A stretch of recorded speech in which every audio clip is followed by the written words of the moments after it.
Jessica. The last, Whoever replaced Jessica, huh? yeah, I think Todd? Is that his name? Troy. Oh, Troy Slade. Troy. Yes, there he is. Okay, good. So normally if we were sitting, it would be Sylvia, Troy, Alan, me, John, Ed and Ethan. Yep. I don't think Ed's ever been in the building for a meeting. Have you, Ed? Have you, Ethan? You have, haven't you? Yeah, I have. Two. Yeah. Troy, were you ever in the building? No, never. I only met you Okay. personally. That's it. That's right. That's a very comfortable meeting. Oh, okay. Sounds good. Well, are you ready, Austin, or do you need to get YouTube going still? We are running. Yep. YouTube is now running, so everything should be going. Great. Okay, well, let's get started then. We'll welcome everyone to the Alpine City Planning Commission meeting on July 21st, 2020. We're holding this meeting via Zoom, and the public can view the meeting on the Alpine City's YouTube channel. You can get to the link on that off of alpinecity.org. And to start with, we'll cover who's here. We have from Planning Commission, we have Ed Bush, Ethan Allen, Sylvia Christiansen, Alan McDonald, John McKay, and Troy Slade, and myself, Jane Greiner. And then from the city, we have Austin Roy, the city planner, and Jed Muhlstein, the city engineer. And so we'll go ahead and get started. And I'm on the agenda to give the opening prayer, after which we'll have John McKay give the Pledge of Allegiance. And then on the Pledge of Allegiance, we'll have Austin put a flag on our screen. And then if everyone will go on mute except for John, then we will repeat the Pledge of Allegiance with him, but we will actually be able to hear it and it won't sound quite so crazy. So we'll go to that point. Our Father in heaven, we're thankful that we could meet together as citizens of Alpine City and members of the Planning Commission and employees of the city. And we ask thee to help us to give careful consideration to the items that we discuss tonight, that we can consider the best interests of the city and the citizens of Alpine. We're thankful for the blessings of the area where we live. And during this time, we ask thee to please bless the leaders of cities, states, nations, and the world to be able to guide and help the people of the world through the pandemic, and that people's lives will be protected and spared, and that the many people will be led to do things for the good of each other. And we say these things in the name of Jesus Christ. Amen.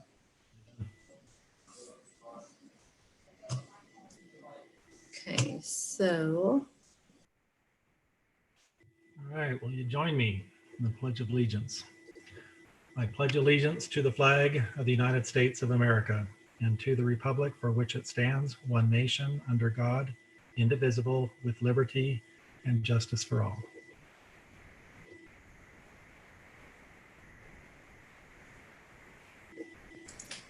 Okay, thank you. Okay, now is the time for public comment. And so any person can comment on any item that is not on the agenda at this point in time. So Jed, did we have anyone submit public comments, or is there anyone who had public comment on the YouTube channel? Oh, that's nice. Austin would be monitoring that. I'm actually. Oh, I'm sorry. I meant to say Austin. I don't know why I said Jed, but That's okay. I meant Austin. Thanks. There we go. Found the mute button. Okay, so we have not received any email comments, and I'm going to pull up. Okay. In just a second. Okay, great. Okay, and looks like we don't have any comments on YouTube. Okay, great. Okay, so we'll just move into the action items. So the first item on the agenda is the election of a vice chair. We've not had a vice chair since Bryce step down. And I actually don't know how we go about this. So does Austin, you have instruction for us? Yes. So essentially what we're going to do is basically we'll just kind of start it off with a discussion. If someone wants to nominate someone, they're welcome to do that. Or if someone wants to nominate themselves, we can do that. And so we kind of started off by making nominations, and then from there it kind of leads into discussion. You know, for example, last time Jane, you know, we had a discussion about, she was thinking about maybe leaving the planning commission, but then she decided it would work. And so it kind of just leads into conversation from there. So we just need someone to start making nominations. So can we clarify what the vice chair does? Yes. So the vice chair's essential responsibilities are, it's essentially you'd be the backup for Jane. So if she's unable to be at a meeting, she's on a trip or whatever, or she's sick or something, you know, the vice chair would be expected to step in that type of a situation and conduct the meeting. And then, you know, they may work closely with Jane on, you know, working on agendas and things like that, or important items that the planning commission might be working on. So Okay. more of a support role than anything. All right. So does anybody have any questions, or do we want to does anyone have any ideas or nominations or willingness to take on that role? And per usual, I don't believe I can make a motion. So I make a motion that Alan McDonald be nominated as the vice chair. okay. And then do we set? Go ahead. If we second it, I second that. Yeah, I know. I'm not sure if we second it or not. Okay. Any other suggestions of people that you would like to have nominated or ideas brought forth? Okay, so then now let's go to Alan. How do you feel about that? Do you feel like that's something that you can do this year? Or I was frantically trying to unmute to get that. There you go. Yeah, Like, yeah. why can't I click? Why can't I click? Is this Somebody one of those beat things where everybody took one step back and the sucker I think was so. right in the front? Yeah, yeah. Well, I think you would do a great job. I am happy to do it. All right. Okay, everyone who is in approval of the motion to have Alan McDonald be the vice chair of the planning commission, say aye. I Aye. Anyone who disagrees, say nay. All right. It's like hot potato, Alan, and you're it. Yeah. Thank you. Hopefully, well, one good thing about the coronavirus is the likelihood of me going on a vacation is very slim. Now I could get sick, you know. All right, great. So I feel much better about that, so that we have someone in place. So the next item on the agenda we have is a public hearing for a plat amendment, Heritage Hills Plat G. And so we need someone to introduce that, and we'll have a public hearing on that. All right, I will introduce that for you all. So yeah, as Jane said, the staff and the trail committee are petitioning the planning commission and city council for a plat amendment of Heritage Hills in order to make for a better trail alignment through the area. And let me explain what is going on. And I guess before I do, I should explain anytime we have a plat amendment or anytime we have business that deals with open space, that does require a recommendation from the planning commission and a vote from the city council to get that approved. So Austin, if you could scroll to closer to the end of this section, and let's look at a couple of these plats, and I can kind of explain what's going on here. We'll come back to those pictures in just a second. So yeah, on the North Point plat, let's zoom out on that one. That's the Heritage Hills one.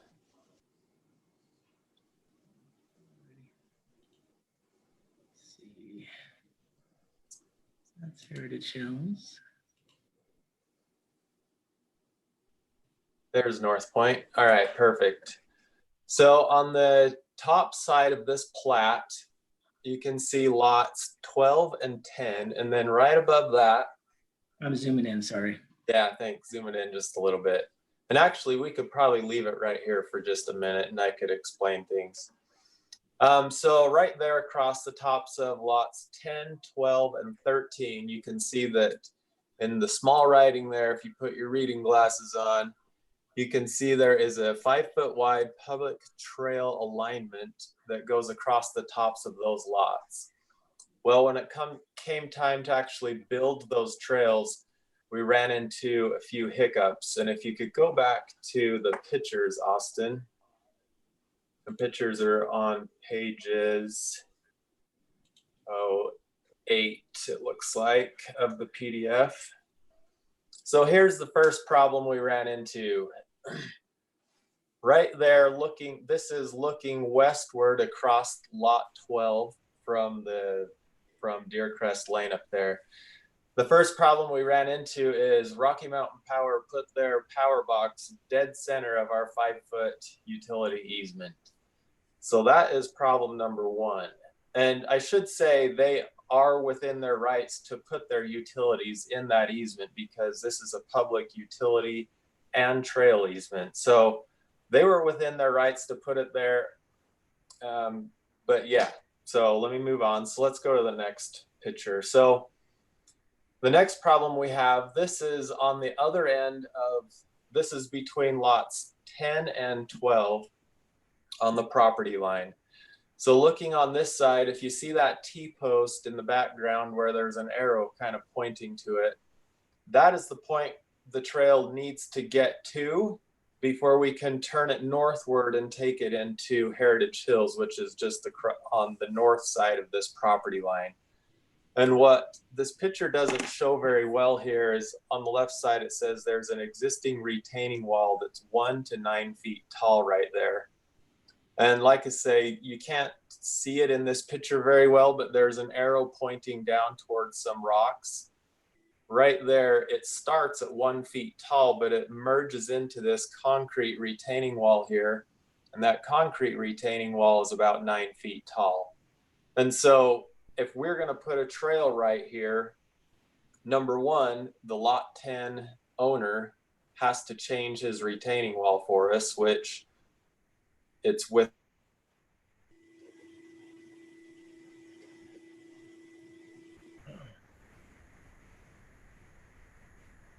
We lost Jed.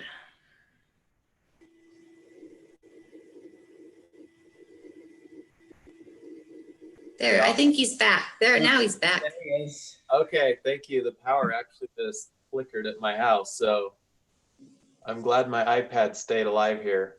Mhm. All right, so anyways, so yeah, there's a 1 to 9 foot retaining wall there that needs moved. On top of the retaining wall issue, you can tell from this picture a little bit. If you can look in the top right-hand corner of that picture, you can see a little 2-track existing road. That 2-track existing road is about 8 feet higher than the ground level of this retaining wall here on the left side. And so we have a grade issue there that will be also difficult to work around. And Austin, could you go to the next picture? All right, and in this picture, sorry, my computer just turned back on here. In this picture, it shows we have another grade differential issue that we're trying to work through on this trail as well. The ground level to the left of this picture is about 5 to 6 feet lower than the right side of the picture where that retaining wall starts. So when we only have 5 feet of 5 feet in width of trail easement to work with here, we're going to have a grade problem right here where we're going to have to basically excavate down on that retaining wall to make a smooth transition on this trail. So long story short, this actually turned out to be a terrible location for a trail. Once the homes got built in there, we have an easement, we have the right to do whatever we want there, but it's just a terrible location for the trail. Now, it just so happens, if we could shift this trail 10 feet to the north onto the lot in Heritage Hills, every single one of these issues goes away. So thank you, Austin, for scrolling down. But go to the existing Heritage Hills plat, if you could, please. I think it's just the next page.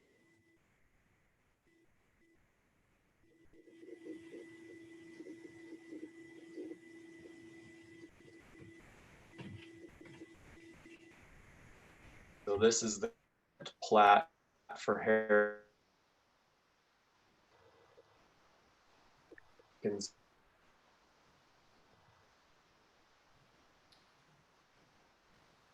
Okay, so let me explain what we're looking at here. So lots 301 and 302 are directly north of the trail alignment boundary where we were just looking at these pictures. So lot 301 is the lot that we're proposing to move the trail to. But as you can see, we currently do not have a trail easement on that lot. You can see just to the left of lot 301, it calls out a 20-foot water line easement, but we don't actually have a trail easement there. I also want to point out that on the north side of lot 302, in between 302 and 303, you can see this is where we had anticipated putting the trail at one point. Well, when North Point got built, prior to North Point being built, they decided that a better alignment for the trail would be between lot 301 and on the North Point boundary line. So long story short, we want to move this trail to lot 301. It turns out that one owner owns lots 301 and 302. And so staff and the trail committee has met with that property owner. They were actually already intending to combine those two lots together. And so the proposal from us to the lot owner, we first had to talk to them to see if they would even be willing to allow us to move the trail onto their property. And basically the terms of us being able to do that would be, number one, we reduce this water line easement down to 10 feet. The city actually has no problem with that. The water line isn't using all of that 20 feet currently, and it would be within the 10 feet that we would be proposing to move to narrow that down to. That would give the lot owner 10 more feet of their property to work with. Right now they're restricted. They don't have 20 feet to work with because of that easement. We're telling them, hey, we'll reduce it down to 10 feet if you'll allow us to call it a water line and trail easement. But then on top of that, we will combine the two lots for you with the plat amendment. And then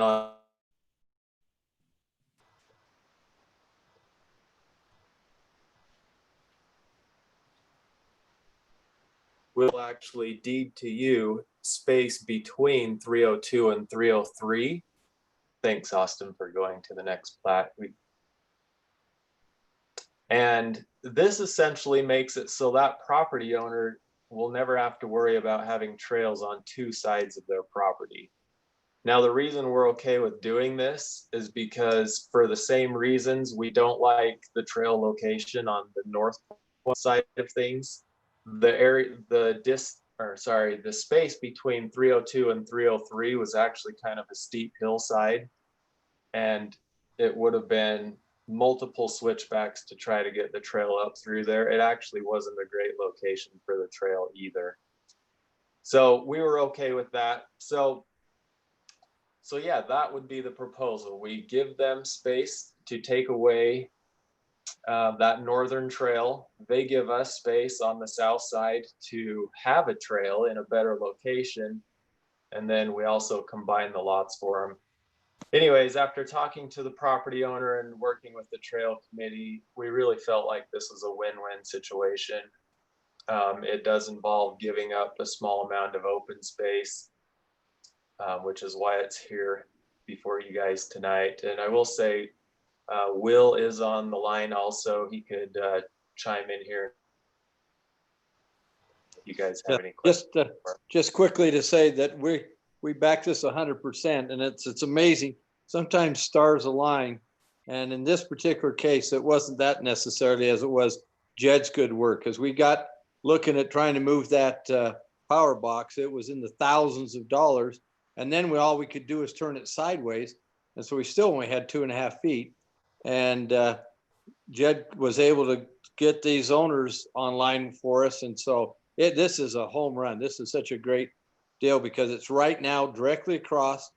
That trail continues across the road and goes to the east. It's fantastic. If you've done this one, it goes to Vista, hooks you up to Vista Ridge and also to Stony.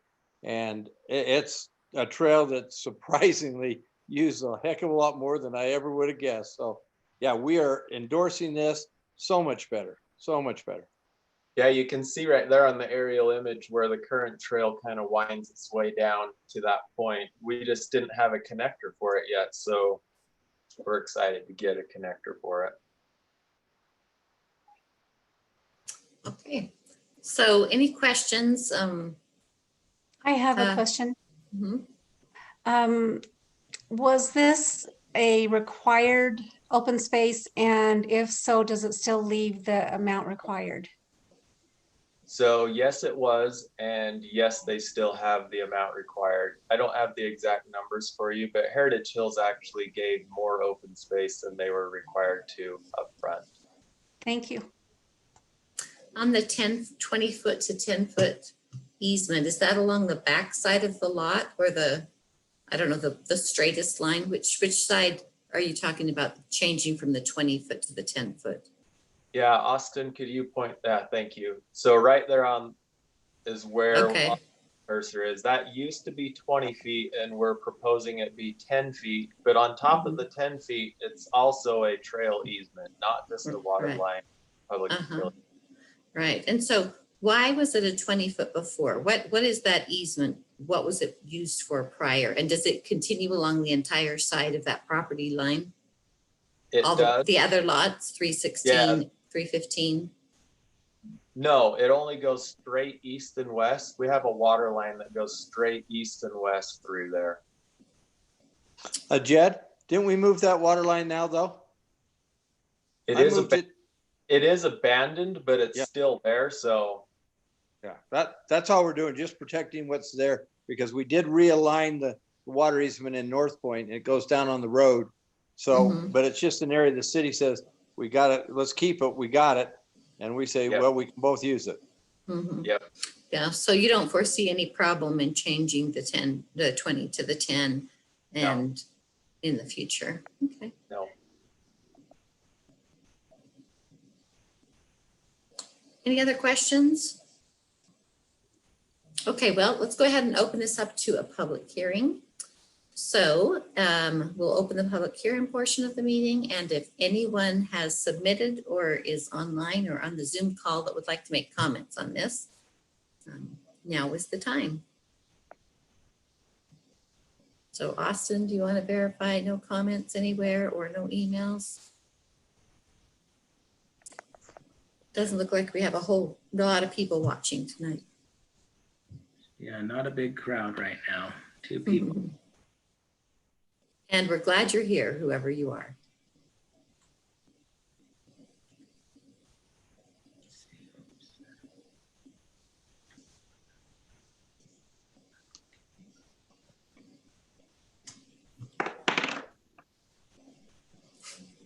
Jed, you're providing a lot of entertainment tonight. Thank you.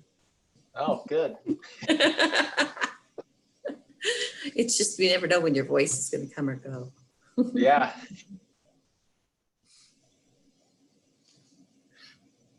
Okay, no comments. Okay, all right, then we'll go ahead and close the public hearing and we'll move into the discussion portion. We start with a motion and then make some discussion. After that, we are making a motion to recommend approval to the city council. So we're not approving, we're recommending approval. So questions, comments? I think it sounds great. I would motion to recommend approval of the proposed Heritage Hills Plat G. We have a motion to recommend approval on the plat amendment as is. Do we have a second for that? I'll second it. Okay, so that was a second by Ed, is that right? Yep. Okay, all right, so we have a motion and a second. Is the motion clear enough, or do we need any restatement in that? Austin or Jed, do you think that's fine? Fine, okay. Is there a sample motion that Austin that you prepared? That's what I read off of, actually. Oh, perfect. Okay, because I don't separately have that in front of me. So Yeah. Okay. Yep. Okay. So then, everyone who is in favor of the motion, say aye. Right? Aye. And anyone opposed, say nay. Okay, so that passes unanimously.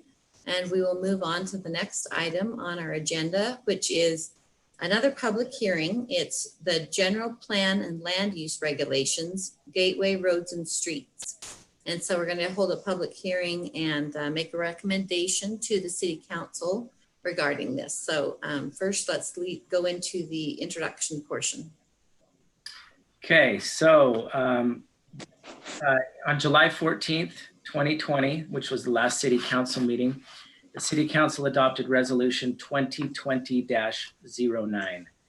And so what that resolution did was it basically announced the city's intention to relook at our general plan, to look at our ordinances, all pertaining to connecting roads or gateways, as it's defined in our ordinance, to other cities or municipalities.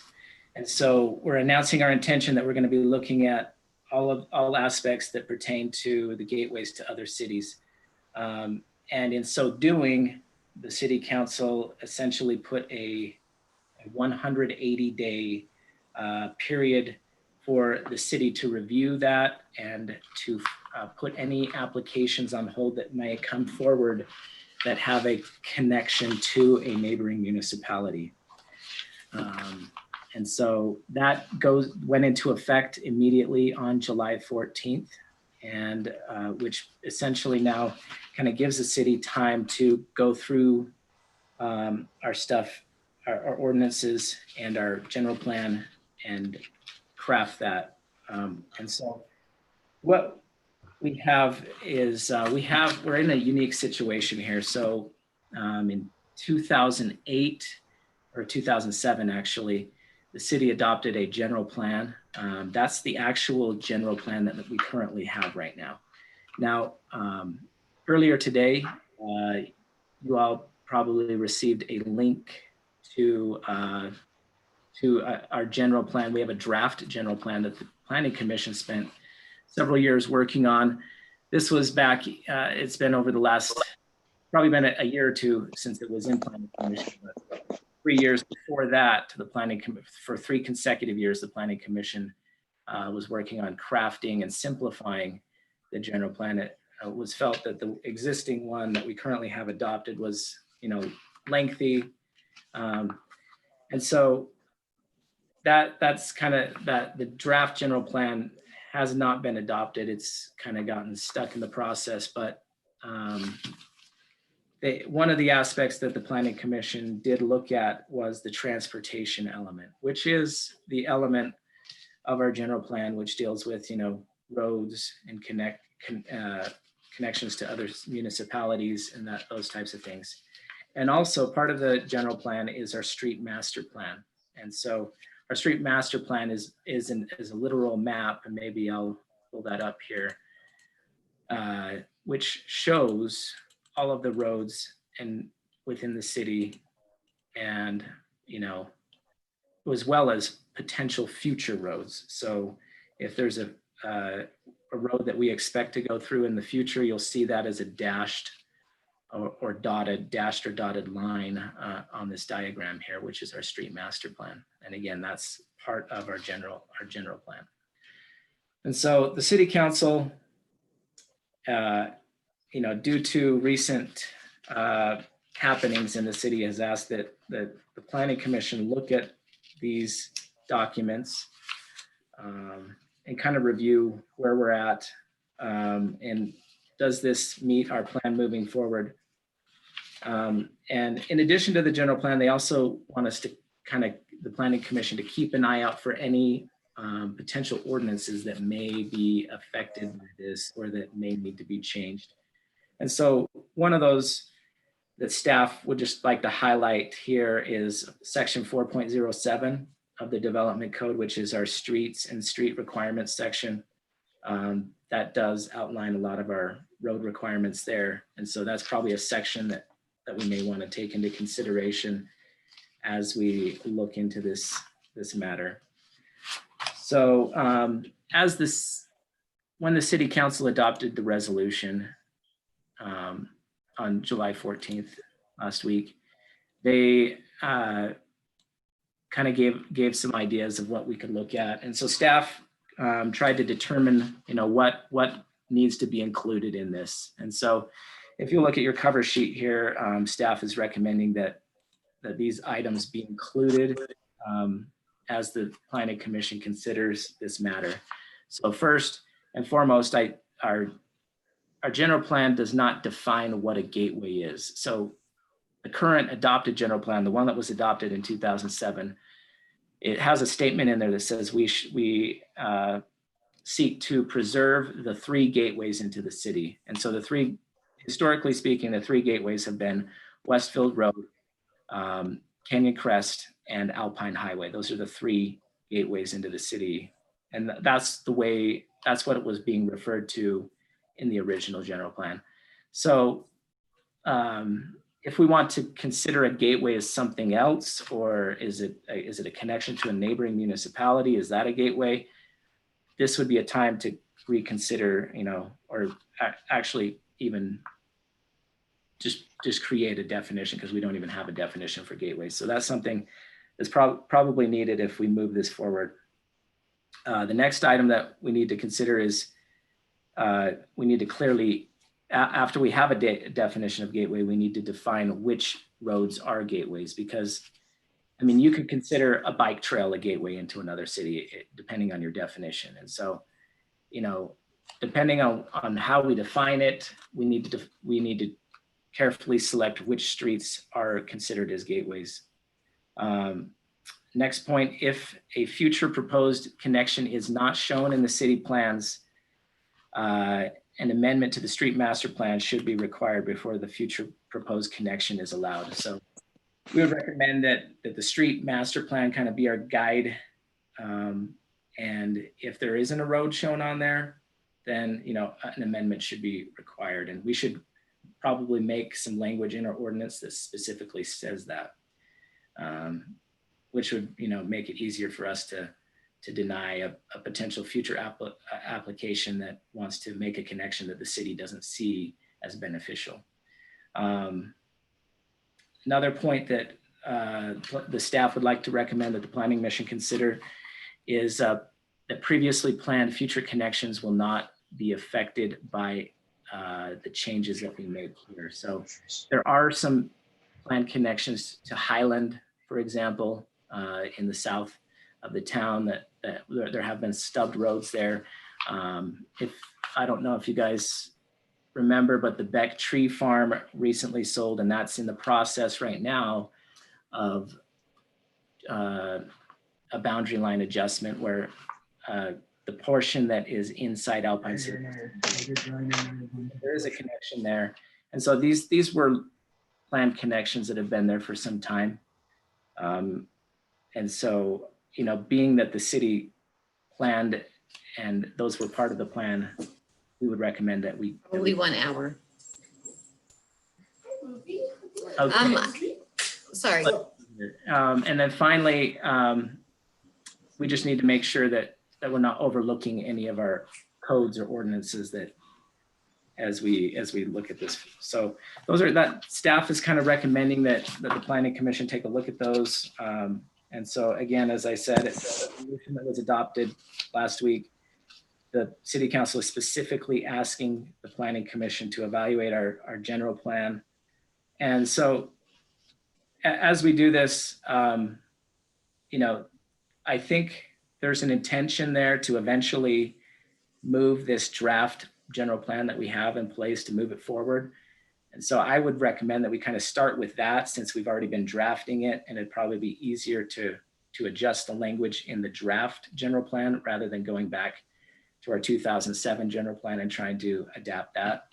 So I don't believe I received a link to the general plan draft. Did anyone else receive that? Either I just can't find it. Do you know what the subject line maybe was on the email or something? I got that, Jane.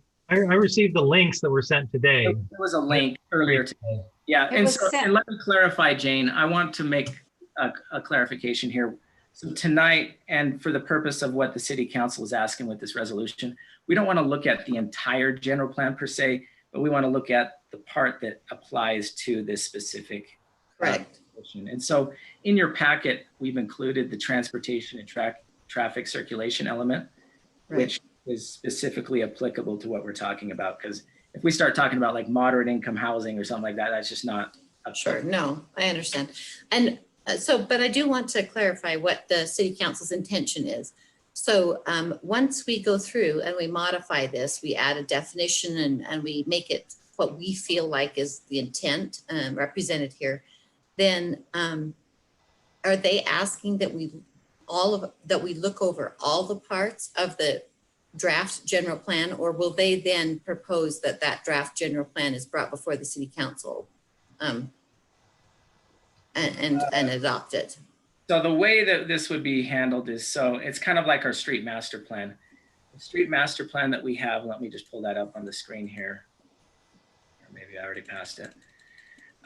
So our street master plan that we have here, this has been updated several times since the general plan was first adopted. So this one was actually adopted in August 2019. So Right. We're able to adopt sections of the general plan. And so I think it would be advisable that we just kind of look at the transportation element by itself, move that forward, make a recommendation on that. Okay. And then at a later date, the rest of the general plan will be discussed. Okay, if that's possible. My understanding was that some of these were separate documents that exist as a city, and they're also part of the general plan, almost more as an addendum, or you know what I mean, at the end. So that's great if that's possible. I didn't know that we could adopt one section of the general plan because they didn't do that as we reviewed each section. They had it hold until we had the entire general plan done, rather adopting section by section. Yeah, I mean, what we would, in the short term, what we would do, just to kind of paint a clearer picture here, is so we do have our current general plan. And so if we decided to adopt the language that's in the draft general plan, transportation element, for example, what we would do is we'd have to go back into the old general plan. We'd have to take out all the old language in there. We'd have to reformat our current language and then put it back into the old general plan. So it looks like it was part of that. So it's going to have to be reworked. It's going to, the style is going to have to change, possibly the way the diagrams and all that stuff's done, formatting. But we could just keep that 2007 general plan, but updated 2020 language in the transportation element. Okay. Well, I could ask them this individually. I just don't understand why why they don't adopt the new general plan with this modified language that we have in it. Because like you said, I mean, the formatting has been updated. It's so much simpler. So much wordiness was removed and things like that, but we can talk about that later. It does seem like you guys put it, I wasn't even here for that, but I know that you put a lot of effort into it. Yeah. So like that should at least be discussed and yeah, it seems silly that we would take one section and then modify it to match the 2007.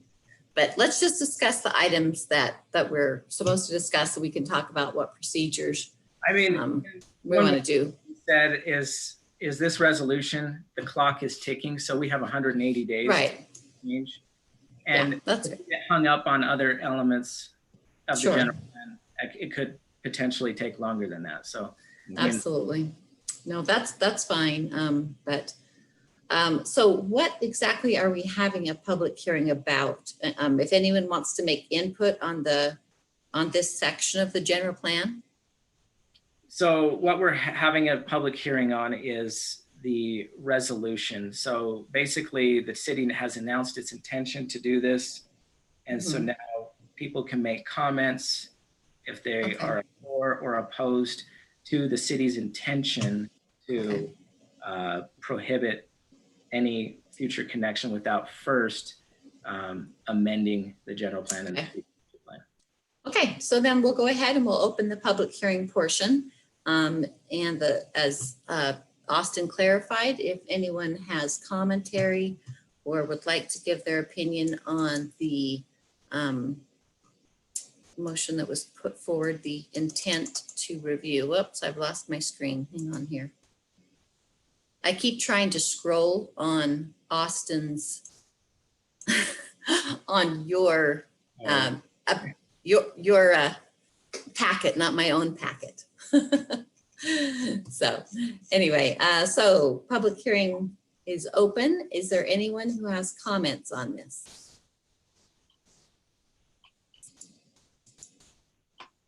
On the resolution, that was the word I was looking for.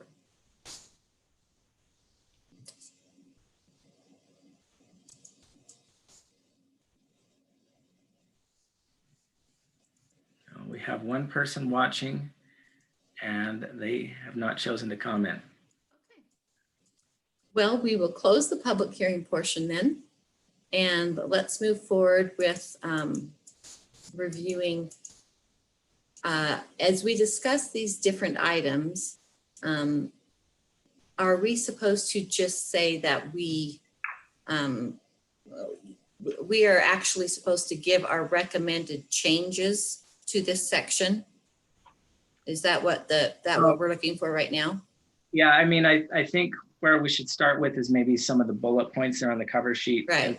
And specifically, if after discussion, if the planning commission feels confident that they want to make a certain change, and yeah, by all means, we can make a motion tonight. Okay. So as we look through the general plan, well, the draft of the general plan, the traffic and circulation, did everyone have a chance to look through that, or do you want to look through it right now?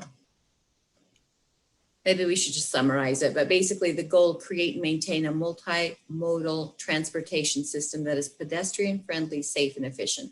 And then you can go ahead and look through the different policies, safe and efficient traffic flow, following the street master plan, connecting neighborhoods and open spaces with sidewalks, bikes, alternate forms of transportation, recreation, work with adjacent communities and other agencies to acquire financial aid for transportation improvements and regional integration.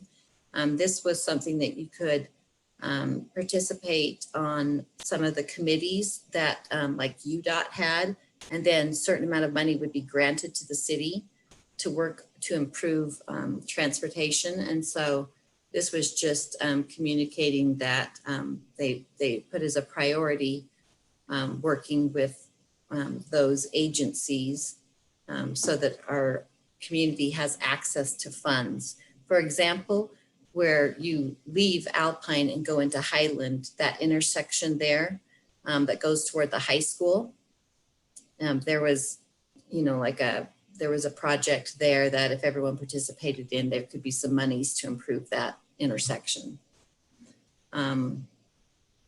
Emphasize maintenance of roads, promote the use of roundabouts or other traffic flow to keep the country atmosphere.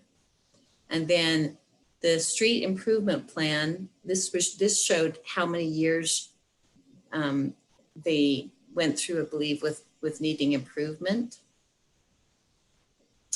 And circulation element.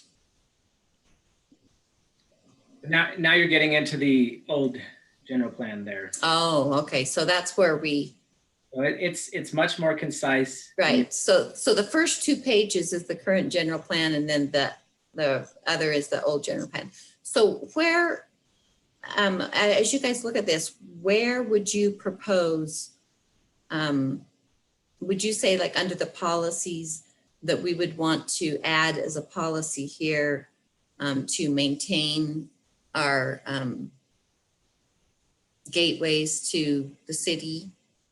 But can I make a comment just in Yeah. here? So I think one of the things we don't do in the draft plan is find what kind of streets these are. In the transportation master plan, the graphic which shows the map, there's a arterial, collector, and local designation, but nowhere in the master plan do we define what arterial, collector, and local streets are, right? So it would seem to me So that Ed, we have, those Go are ahead. actually, Go ahead. Ed, those are defined in our ordinance. Yeah, but I know, but if you're going to have this diagram, which seems to be Alpine City Transportation Master Plan in the general plan, which is what I think it's being proposed to as a draft, you have to define those terms in the document. You can't have them somewhere buried in your development code. Yeah. Was there an appendix or something that had definitions in it? I mean, since I'm just looking at a piece of the plan here, I don't have a complete memory of what was done. It seems like there was a definition section. Do you know, Austin? The way that the general plan was drafted was that they wanted it to basically be a document that outlined goals and policies for each element in the city. And then any supplemental documents were kind of an addendum. They were to be at the back of the general plan as kind of supplemental. Like, I mean, it's not like here's an image right on this page, and we don't give you any context about what we're talking about with. So the street master plan is in there, but it's kind of, you have to go to the back of the book, if you will. And all of our park master plans, all of those things would be back there. So this is supposed to be like high level goals, like the direction, the vision you have for the city. All I'm saying is that if you're going to define, I think, gateway, and it would seem like you should define these other types of things because they might relate to what your gateway definition actually means. Right? Yeah. So, and that's a good question, because like, where would a definition of gateway fit in the master plan? Well, so as Jed mentioned, so most of the definitions that we have are found in our development code. We have a specific section, zoning, section 3 of the development code, and section 3, zoning section has a lengthy section definition specifically. Okay. They're also in the old general plan, page 21. Right. Yeah, and I think that's why it was removed, because I think they were trying to avoid duplication, because when you change something, then your general plan is wrong. Yeah, right there. So, So where would the language go that we're being asked to compose here? Would it be part of the policy on the front page here, or would it be back in the or would it be in an ordinance? It could be as simple as creating a new policy which aligns with our goal for the transportation element. And then we would then create ordinances within the development code that reinforce that. Okay, so the development code, we would then need to modify, adding the definition of a gateway street, and that would be the backup to the policy. So I have another question here then, right? So why can't, just as a thing, is it necessary to define gateway, or is it just, we have some sort of policy that refers to the transportation master plan as being the guidance and, definition of what interfaces the city plans to have to other communities? I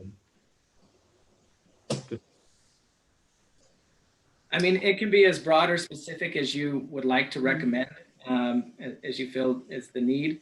I will say that in the past, the the ordinances and the general plan were written with kind of a broad paintbrush.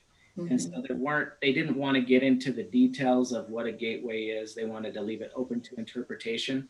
But that open interpretation has given developers potential dangers that they can do things that maybe we don't want them to do, that we don't follow in the best interest of the city. What if on the street master plan map, we added a new street classification that they could be also a collector street, but we could also have city access roads or city gateway roads, and that it could just be drawn on here that those, like you could, Westfield Road, it could also be a collector road, but it could also be a gateway road, and we could have the Alpine Highway. I mean, we could highlight those 3 roads as part of the city's master road street plan. And then it would be easy to do, just basically yellow highlight under Alpine Highway, Canyon Crest, and Westfield Road, and say these are, not only are they arterial and collectors, they're also the main gateways into the city. Yeah, and then you could add that up in the legend. Yep.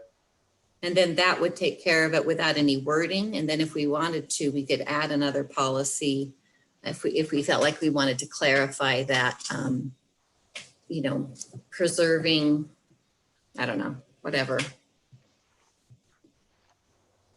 What do you guys think of that idea? Sometimes a picture's worth 1,000 words, right? Yeah, I like that idea. Yeah, I do too. Just making it clear what we. I don't think that gives us enough teeth to really control future municipal connections. Well, I think we would need to do something in addition to that, but but this map can be adopted immediately at any point in time. It's kind of a standalone document, just like it's already been adopted, even though the rest of the plan was not. Is that correct, Austin? My understanding was that this map can be adopted. We could update the street master plan is updated all the time as the street system evolves.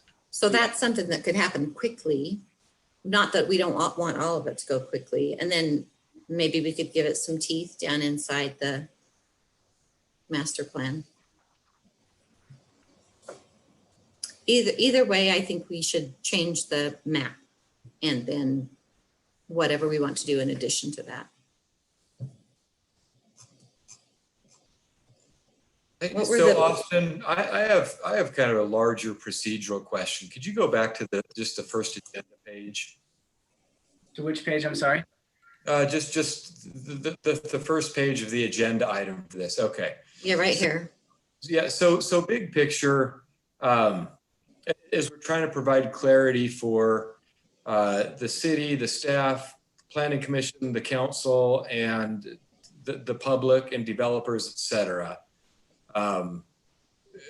Because of certain issues that have come up with applications from time to time, we've got essentially a legislative process, a legislative function from the city council, which is saying, hey, look, we've adopted this resolution and now we're pushing this back to the planning commission to make some recommendations consistent with the resolution that we have adopted, and they've given us some specific guidelines, right?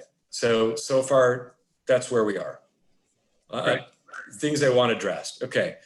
Then my question is our function then as the planning commission here on here this evening, or maybe another, planning commission meeting to just sit here and brainstorm and first work on bullet point 1, defining gateway, and then bullet point 2, which streets are considered gateways, and then 3, 4, 5 through all of these, and essentially in this public forum, in this meeting, come up with language and definitions to go back with the recommendation to the city council consistent with this resolution. Or I just don't know, I don't necessarily know the process, not having been on the planning commission, for example. Jane, back in the day when you guys were, did all that work on, a new master plan.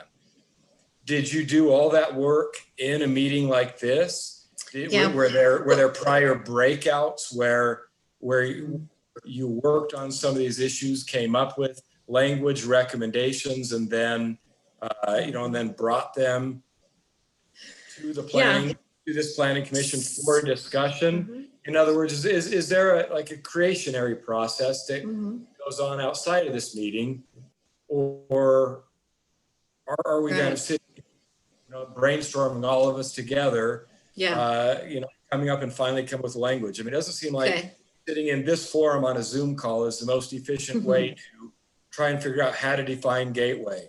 Yeah. Clearly, which streets are gateways, et cetera. Yeah. So Alan, what we did do, and that's why I'm, I guess, passionate about trying to get it adopted, is because of the difficulty of the situation. But we did take it section by section, and we all read through on our own time what the current master plan said.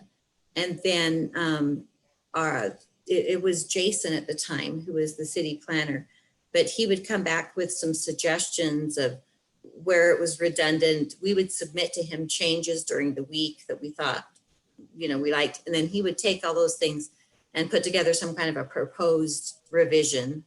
We all went through and came up with the format. We looked through general plans of many different cities, and we looked at the design of the plan. And that's why we came up with this, with the header, with a goal, and then with the policies that support the goal under it, the goal having one summary.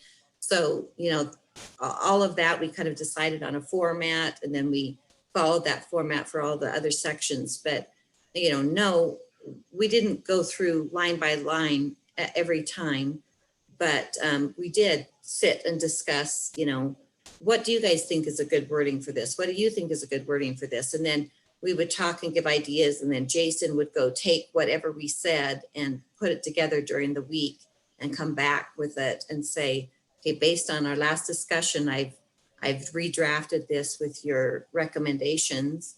Does this look like what you wanted it to be? And then we would make final small changes after that. And so it is a cumbersome process where we're only doing one small section. I don't think it warrants breakouts and things like that. But if we were going to redo the entire master plan, then that would be a different story. But okay, well, so what do we have 180 days for then? Just these 5 bullet points right here, as far as amending the city's general plan for.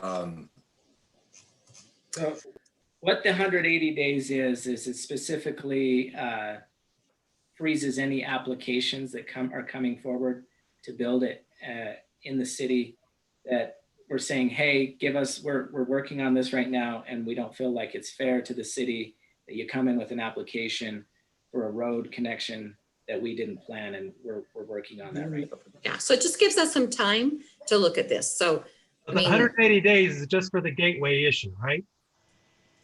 It's for whatever.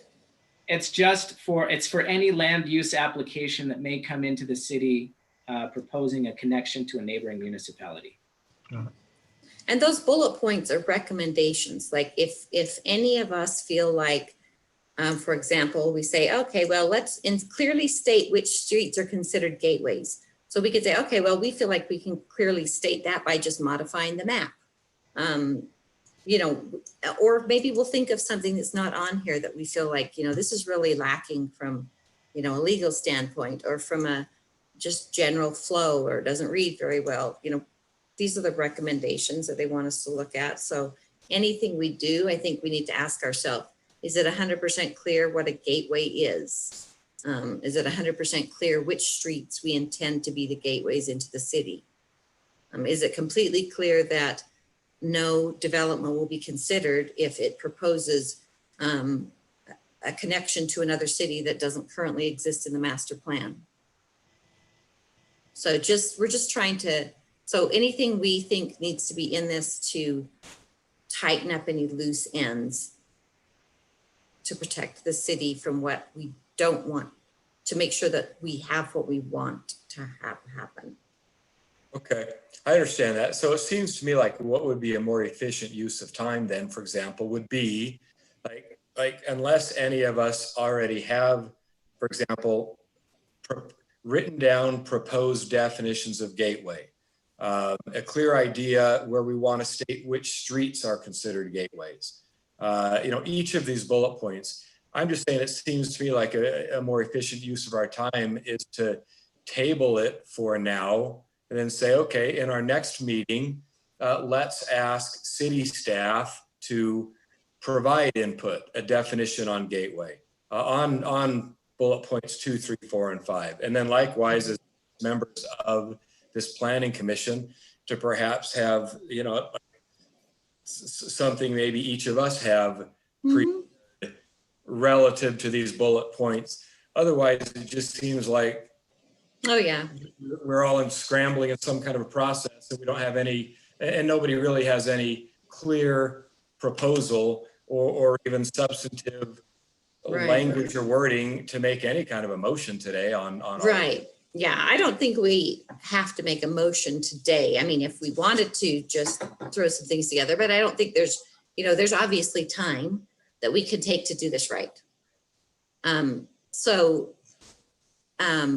we have a discussion on just some of the issues here we can be Yeah. about? I want to make a clarification really quick. So these bullet points on the cover sheet here, these are staff recommendations. And so those are not coming from city council. That's not coming from the mayor. That's coming from staff. We're saying these would be some great starting points. That's kind of what we're throwing out there. Some guidance.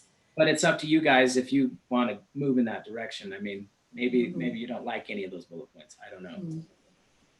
Well, Austin, do you think you could bring back the street plan with the changes added to it that we suggested and see what that looks like? Are you just suggesting that we change all arterial streets into gateways? No, because some of the arterial streets, or you saying collector streets? No, I'm sorry. What I'm saying is like our main streets. So No, I'm saying just add another street classification of Gateway Street, and then you would add it to. We can do that. One of the tricky parts with that is we may say, okay, Alpine Highway, Canyon Crest Road, and Westfield, those are our gateways. If you'll remember that we had Summit Point subdivision in here, plat amendment, and there was a proposed emergency access that would allow firefighters a gated access. Some citizens considered that a gateway to another city, even though it's not. Right, that's why we're saying that's not. So we need to figure out. We need language that says that. What is our intent gateway? Is it just those three kinds of roads, or is it any kind of connection, even an emergency connection? Is that a gateway? Okay. All right, well, then maybe I agree with Alan that we need to spend some time looking at this and come back with some proposal ideas. Austin, may I interject something in here? I think one of the specific purposes of why the city council and the mayor is asking us to look at this is to clear up any problems like we had with the Summit Point. Right. So if gateway, and we define gateway as just major arterial entrances to the city, we could, but we still then have to address that. I think the mayor and the city council is looking to put into the master plan somewhere that we don't have any more secondary or emergency access that we're planning for, or local streets that we're planning for connectors, not just major arterial ones, right? Yes. Yeah. That's yeah, clear. Very good point. I mean, we've had a recent experience, and so what are we missing? What is our general plan missing? What is our ordinance missing? How can we avoid that?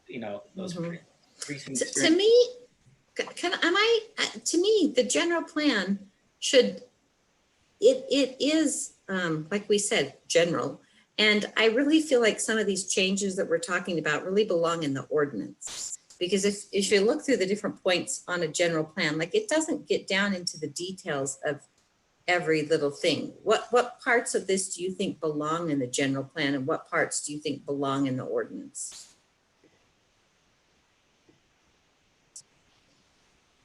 Like the definition.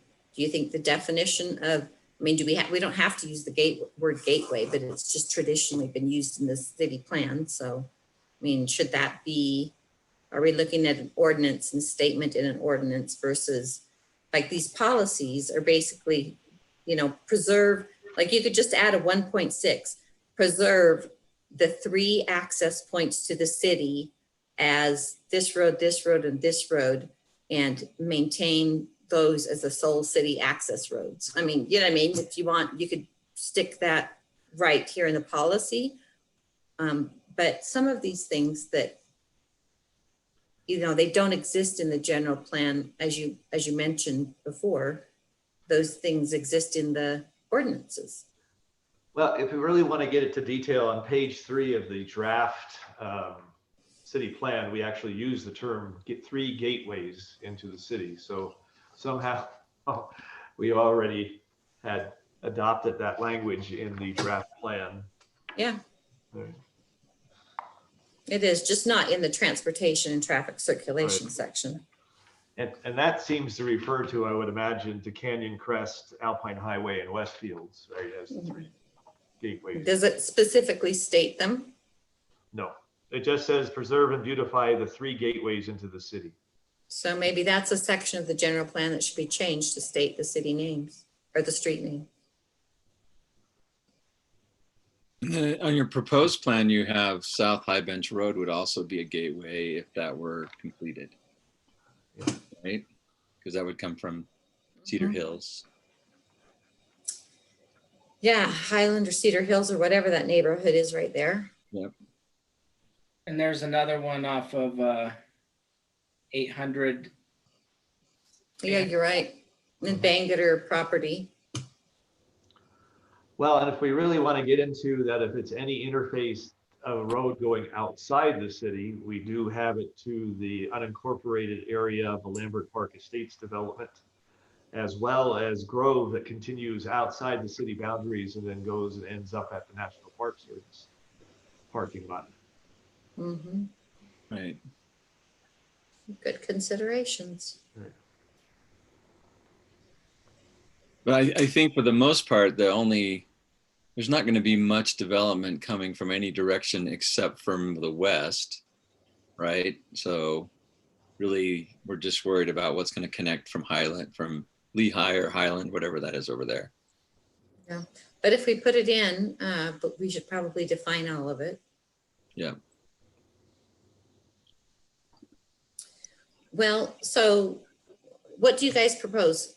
Would you like, does anyone have a motion that they would like to make as to how we want to move forward on this? Or do we need to make a motion if we just say, Austin, we want a week, 2 weeks to read through the general plan and do some research and then come back in 2 weeks to work on this? Yeah, well, there's two ways I think we can approach this. One is if you have a specific direction and you know what direction that is, you could point staff in. We can start working on that. If not, if you want to just take some time to brainstorm, come up with ideas, and then kind of do your homework, if you will, and then we come back to the next meeting and say, I've been thinking about this for the last 2 weeks, and I think we need to do X, Y, Z. Staff, can you please prepare some language to address these items? We could do it that way as well. Okay. So when I think of Gateway, the only 2 streets to me that meet it is Alpine Highway and Canyon Crest. The other ones to me are all just arterial hookups. They're not gateways. They're not coming into the middle of our city. They're just transportation corridors. Which, like when I think of Gateway, I think it's coming into the business district and into where people are working, and just it's a different kind of a road than the arterial connections. Okay, so are you guys generally in favor of everyone doing some research on what they think this should be and being prepared for 2 weeks from now? Or would you guys like to give staff some things to come back with for us?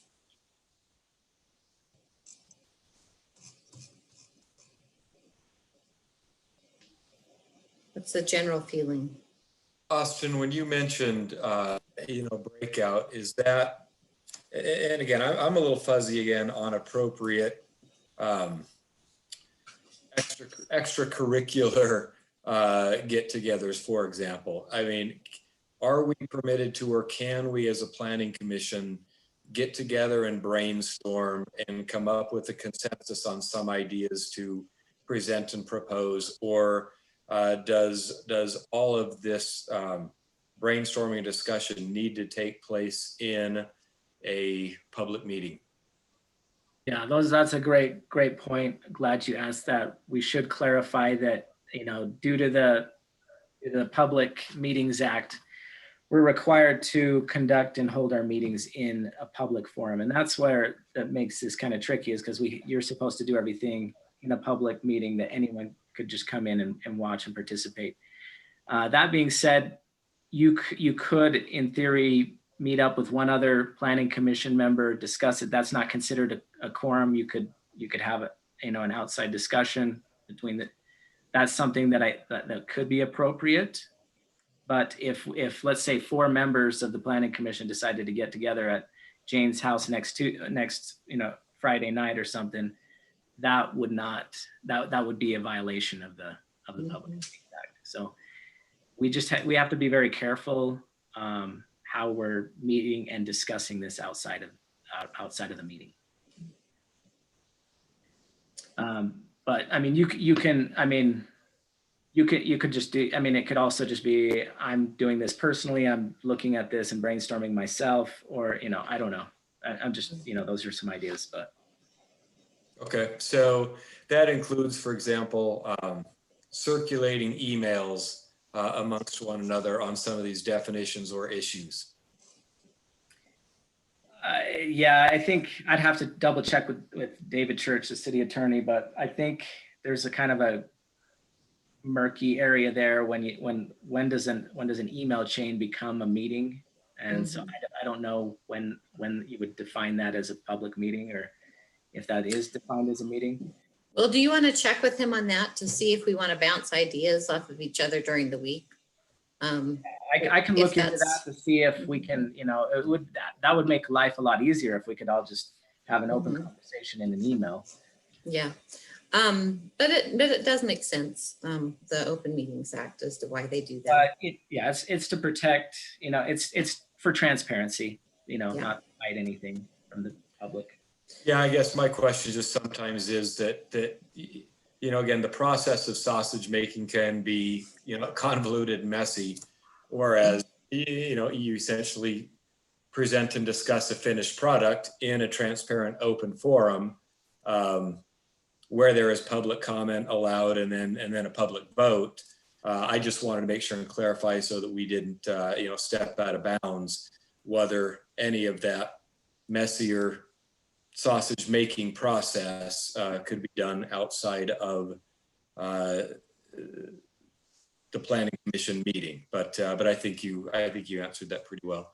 So the question then just is, do we need to have a formal motion to table this for a couple of weeks and then come back with some recommendations, or can we just leave it where it is?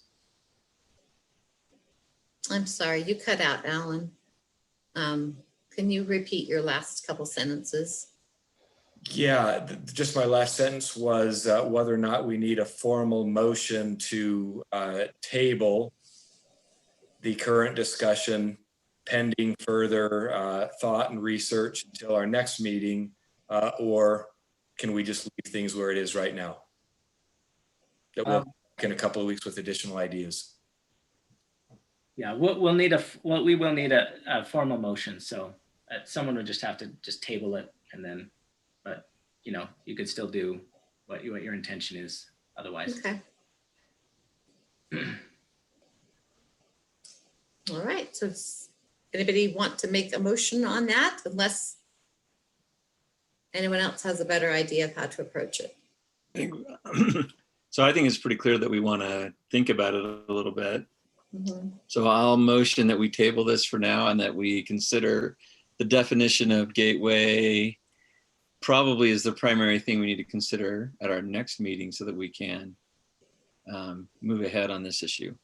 Okay, so we have a proposal, a motion by Second. Ethan, second by Alan. And anyone in favor, say aye. Aye. Aye. Anyone opposed, say nay. Okay, so let's make sure that we all do spend some time on that we can come back. I think the key is we want to keep this simple, but make sure that we've covered what we need to. So, and I think Austin and Jed both, if you guys have any ideas or even proposed language or changes in ordinances or anything like that, I mean, if you could come with some of those ideas as well, I think that will save us all time. If you had, here's one way you could handle this, and it's particularly when it comes to things that are in the code that would need to be changed to support this. So, I mean, in the code though, don't we have to approve any new streets anyway? Or that seems like. Well, you do, but there's Redundant, kind of. there's some definitions and things. I don't know. That's what Jed's the expert on that. That's why I'm asking him to check it. There's way too many lines of that for me to. Let's move on to our next item, which is the ordinance 2020-04 business commercial setbacks. The planning commission is going to review the proposed ordinances and make a recommendation.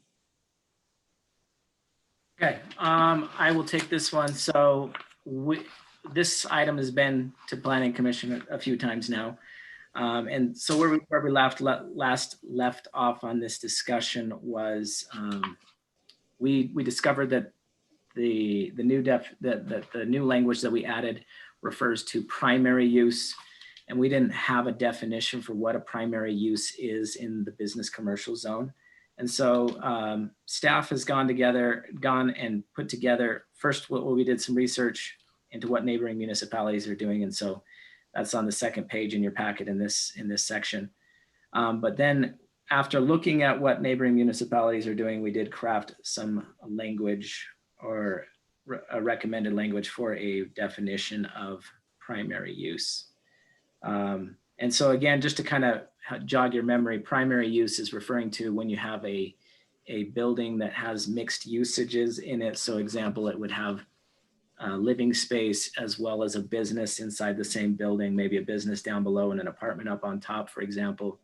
How do we determine what the setbacks are for that building? Because the setbacks are determined on the use. And so the definition of primary use that we've come up with, and that would be the setbacks that we would go by, is here. And I've just pull this up on the screen. So the use to which the premises is devoted and the primary purpose for which the premises exist.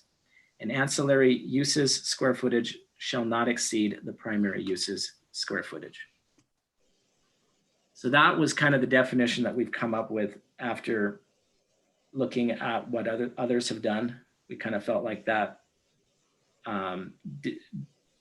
accomplishes our goal in two parts. It has a good definition there, but then it also clarifies square footage requirements, which I think is a key part to the definition, honestly, because you could say, well, that living space is my secondary or ancillary use, and it's 3 times as big as the primary use.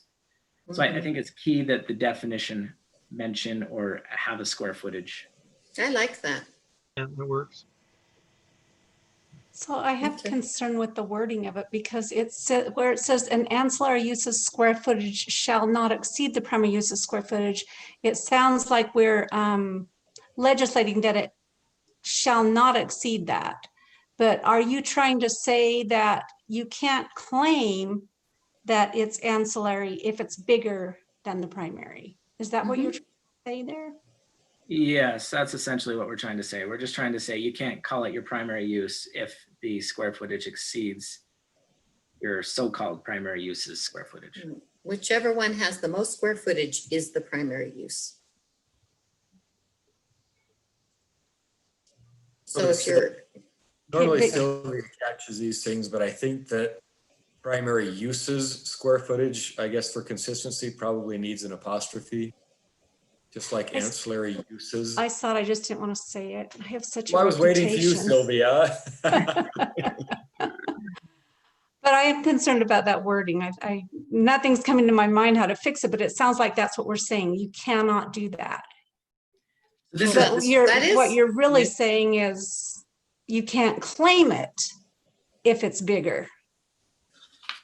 you just have to, whichever the primary use is whichever the square footage is the most on. So so Sylvia, I think maybe this might help. This is just the definition of primary use. This is not our ordinance for oh the yeah, business commercial zone. So however that second sentence reads, you're not to apply that to the entire business commercial zone. It only applies to the definition of primary use. Does that kind of help? I think that's what you're trying to say. Is it The a purpose of I don't know, this, I'm thinking, go ahead, John, sorry. purpose of this is just to establish which setback criteria will be used, right? That's the real purpose. Yes, we're just trying to figure out how do we determine, because in between residential properties, we require a greater setback than we do in between two business. I like it. I think it works. And so you determine the primary use by whichever use utilizes the majority of the square footage. mhm. Essentially, yeah. Yeah, pretty simple and clear, I think. Okay, so the other items on this, we had already discussed, the other green, the other things on the amendment that they wanted to change, we've already discussed.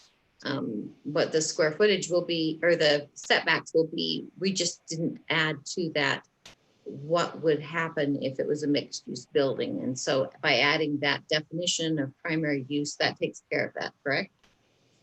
Correct. Yep, that's correct. We don't really need to look over the rest of it. We already did that in another meeting. Correct. So if anybody has a motion they want to make on that, Can I try throwing some wording out on that second sentence and see if anyone agrees with me, because it's still sure, sure. It's bothering the wordsmith in me. Uh-huh. I jotted this down. Claims to ancillary or primary shall not be based on the largest square footage or something like that. Claims. Claims, Uh-huh. to whether it's ancillary or primary shall not be based on largest square footage. Well, it is based on largest square Exactly footage. what it That's what he's saying. That's exactly what It he's is being saying. based on that. Yeah. Okay. I'll let So it go he's- as is. If everyone else sees it clearly and I'm not, that's Oh, that's okay. But that is what we're saying, right? That you claims with, yeah. you will claim it's primary, it will be based on actual square footage. Yeah, basically, if you say that's the primary use, you have to back it up by showing us that it has the square footage. But what if That's it doesn't? what I'm saying. I mean, Then what if it's not their someone had- primary what if- use. What Then if there's a pet shop and a dance studio, and the pet shop is the main one and the Talking- dance studio? Well, is we're the talking about inside? homes. We're talking about residents and It's businesses. We're Oh, I not thought talking we were- about two businesses. It's mixed use. Oh, I thought we were talking about like the commercial buildings where there's two Oh, in one building. no, it's like All living in a building and having a business in a building. So if they live in 500 square feet and have a business in the rest of the building, they can't say the primary use of it is their home and they just happen to have a business. If they're both businesses, this is not a problem then, because Yeah. Oh, but this has to be under one roof, right? Not like a barn, like a Right. riding equestrian barn or something like that? Correct. Okay, thank you, sorry. I Yeah, was that's okay. I'm glad misunderstanding you clarified that. Okay, any other questions or clarification? Okay, let's go ahead with the motion then. All right. I think I can make a motion to recommend the ordinance be approved as proposed. Okay, we have a recommendation by Ethan. Do we have a second? I'll second it. Okay, second by, was that Troy? Yep. Yeah. Okay, any more discussion on that? Do we have to put the apostrophe in? Oh, Yes. Oh, yeah, we do. Need to- please put the Needs to go in. apostrophe in. Yeah, we'll add that in there. We don't have to state that one. All right, everyone in favor, say aye. Aye. Aye. Anyone opposed, say nay. Okay, so that, Jane, I have a Yes. question. yeah, On your last motion, Ethan moved to recommend tabling. Alan Uh-huh. McDonald seconded the motion, yes. and then you guys all started talking, and I don't think that we ever got a vote. Oh, I'm sorry if we didn't. Okay, so let's back up then, just to make sure. So the motion is that we table the discussion of the changes to the master plan. And we have a motion and a second to table that, do research, and come back next week. All in favor of that, say aye. Aye. Aye. And any opposed, say nay. Okay, so that was unanimous. Thanks for catching that. I thought we left with the question that, were we going to do it individually or were we going to have staff do it? We're going to individually do our own research, and staff is going to come back with some recommendations of anything that they think we need to consider or wording that we could use on any changes to the ordinances or code. Okay, so the last item on the agenda is the discussion on the limitations on lot sizes and structures in the city. So this is one that we've discussed a couple of different times. And we asked the staff to investigate how other cities have handled this, so. Okay, yes. So I've gone ahead and looked into this a little bit, reached out to the planning community to kind of see what cities out there are doing something about this. The majority of cities really don't have an ordinance for this, but there were a few out there that have limitations on either the size of a lot, the size of a home, or accessory structures. And so the cities that are doing things, I'll just kind of go through the list here. So let's see, North Ogden City, they restrict homes to 35% of a lot. So the home maxes out, you can only fill up a lot with 35% of the lot can be a home, essentially. What if they combine the lots? It'd be the 35% of the lot. The combined lots, yeah. Yeah, they don't have any limitation on combining lots. It's based on the lot, 35% of the lot. And they also have another part of that, 50% of the lot cannot be hard. So you can't have concrete over. Concrete, back patio. So those kind of things, it has to be green. Yeah. Okay. Huh. So that's how they're looking at it. But again, if that could be that doesn't address the issue of combining lots. Salt Lake City, however. Mm-hmm. Sorry, go ahead. Were you going to say something? I was just wondering what SFR zones, because it said they all apply to that. So that would be those are essentially their residential zones, single family residential. Okay, thank you. And so now Salt Lake City is actually probably has a more experience with this. I mean, they're an old city, probably the first city in Utah. They've been around forever. And they did deal with this some years back, 15 years ago, they were dealing with this issue where people were buying lots, they were building bigger houses, combining lots, building bigger houses. And so what they did is they added a couple of components to their ordinance.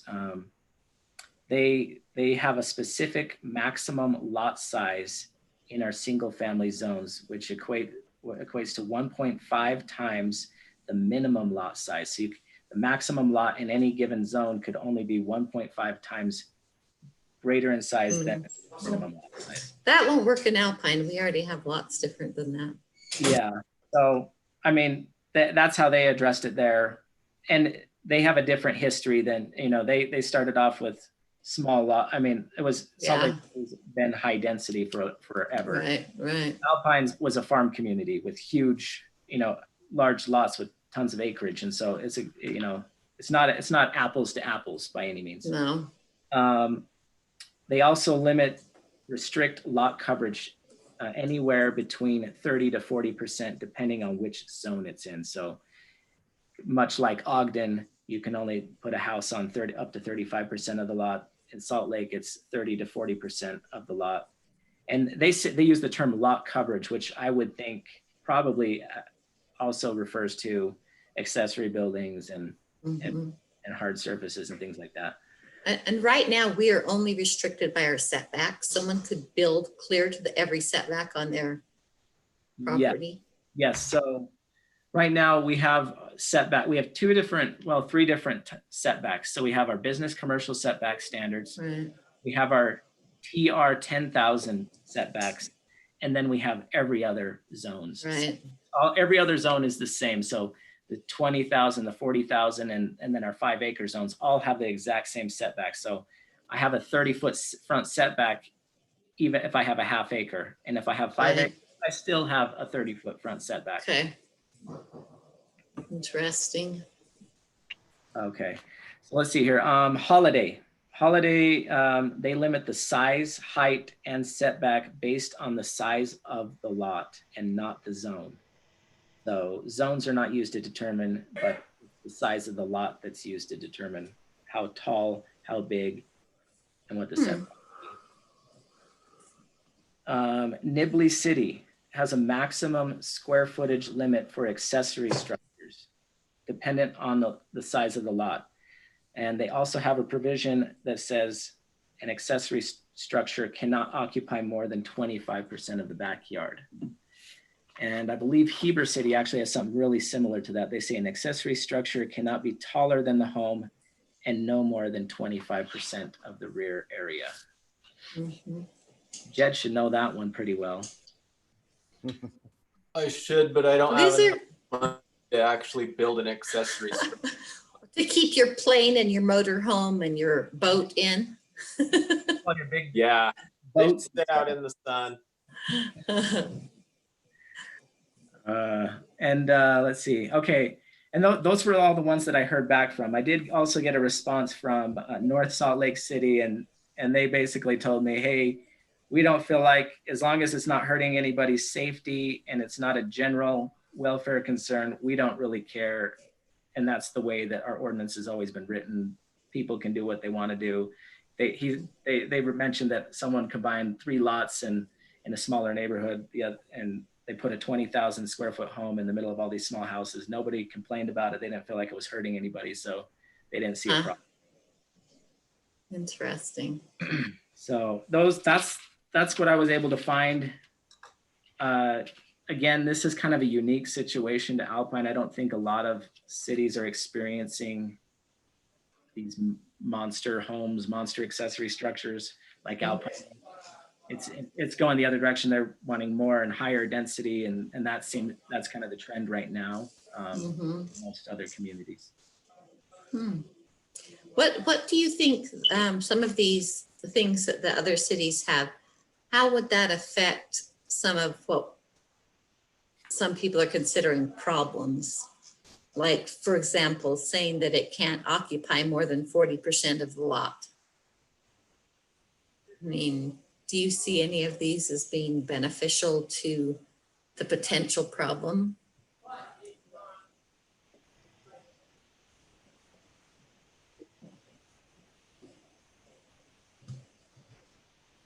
Or really, I think you're saying, would that affect any of the houses we're seeing right now? Yeah. Would any of those changes actually change anything?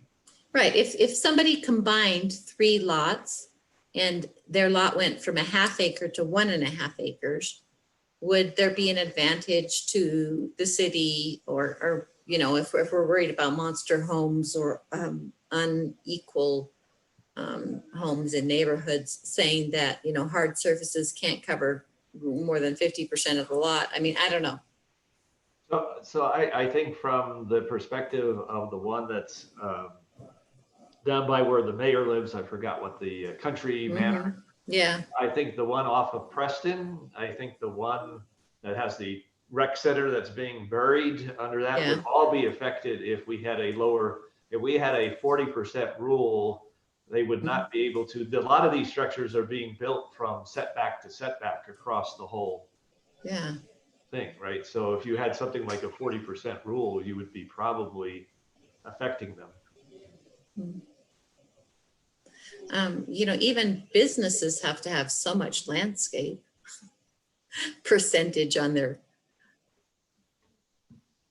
Jane, can I just say that Mhm. this isn't just going to affect Monster Homes? You need to think about the whole city. I had someone come in who has a very small Pioneer home here in the TR 10,000, Yeah, and they are going to put a big shop in one corner and a big, huge garage in the other. It Yeah. meets the setbacks of that zone, and Right. he's going to have 5-foot pathways in between the home, the garage, and the shop. So there's Right. no lawn to mow, and the whole lot is going to be corner to corner buildings. yeah, that's exactly what I was. And See, and I it thi- fits the ordinance, and he's going to make it look historical and look awesome. And it, you know, he feels like it's going to look great on that street. So it's not just big monster homes that if you Right. change this, it's going to affect. Well, and I thought a lot of what we were worried about here was in the future, would these TR 10,000 lots get bought up, combined, or someone build across them too? And is that detrimental to the city as a whole and to the individuals who live next door to them? So- A barn Mhm. would be that way too. Like if somebody wanted to make a big barn, Right, that could easily exceed that kind of. right. And you've seen people like where somebody drives like a semi truck and they park it in a big, huge shed at the back of their lot. So what are your feelings? Like, do you think this is something in general we should continue to look at or find some restrictions? Or do you guys think along the lines of they're the property owner, they can do whatever they want, we have our setbacks? What's everybody's general feeling? My general feeling is that the setbacks should account for there being enough room between the houses so that it doesn't get cluttered looking with houses, and so that there is room for landscape. And I think what I don't like is the idea of, say, for example, 10,000-foot lots being combined, and then a huge house put on that. So So do you, maybe combining lots for the purpose of building on them, a house on them, maybe that's what bothers me. Mhm. So you are for maybe adding some kind of amendment or restriction? Well, I'd like to hear other discussion because sometimes I get good ideas from other people too, but that's where my mind is right now Yeah. is I don't like the idea of the 10,000 square feet lots put together for someone to build a huge house on in a Okay. 10,000 zone. Mhm.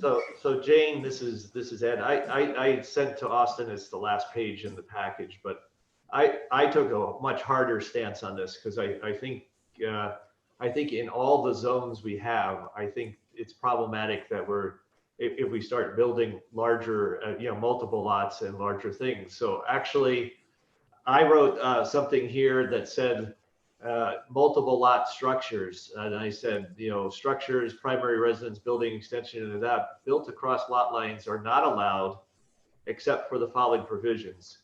And if you go into they're duplicated because they go to each of the zones. But if you go to the second one, it says except for the following provisions, the structure would fit. You'd have to show that the structure you want to build would fit into the buildable area of one of the lots. So you wouldn't be able to, I don't have a problem if somebody wants to buy 2 lots and build a house to get more distance from their neighbors and build it on a bigger lot. I don't have a problem with that. I do have a problem with bigger and bigger structures across multiple lots. So what I'm trying to write here is to say, if I have multiple lots, 2 of them, if I can show you the structure would fit in the buildable area of one of them, you can place it in those, in that multiple lot anywhere you want, right? But you can't build it across the whole 2 lots in here. So that was what I was. I think our ordinance already prohibits that. The only instances this occurs is when they amend their plats. And at that point, you no It's longer one have lot. that conversation. Yeah, if they amend the plat, if they combine the lots, then So you'd have to write it so that if they combined, if it was a lot combination, then. right.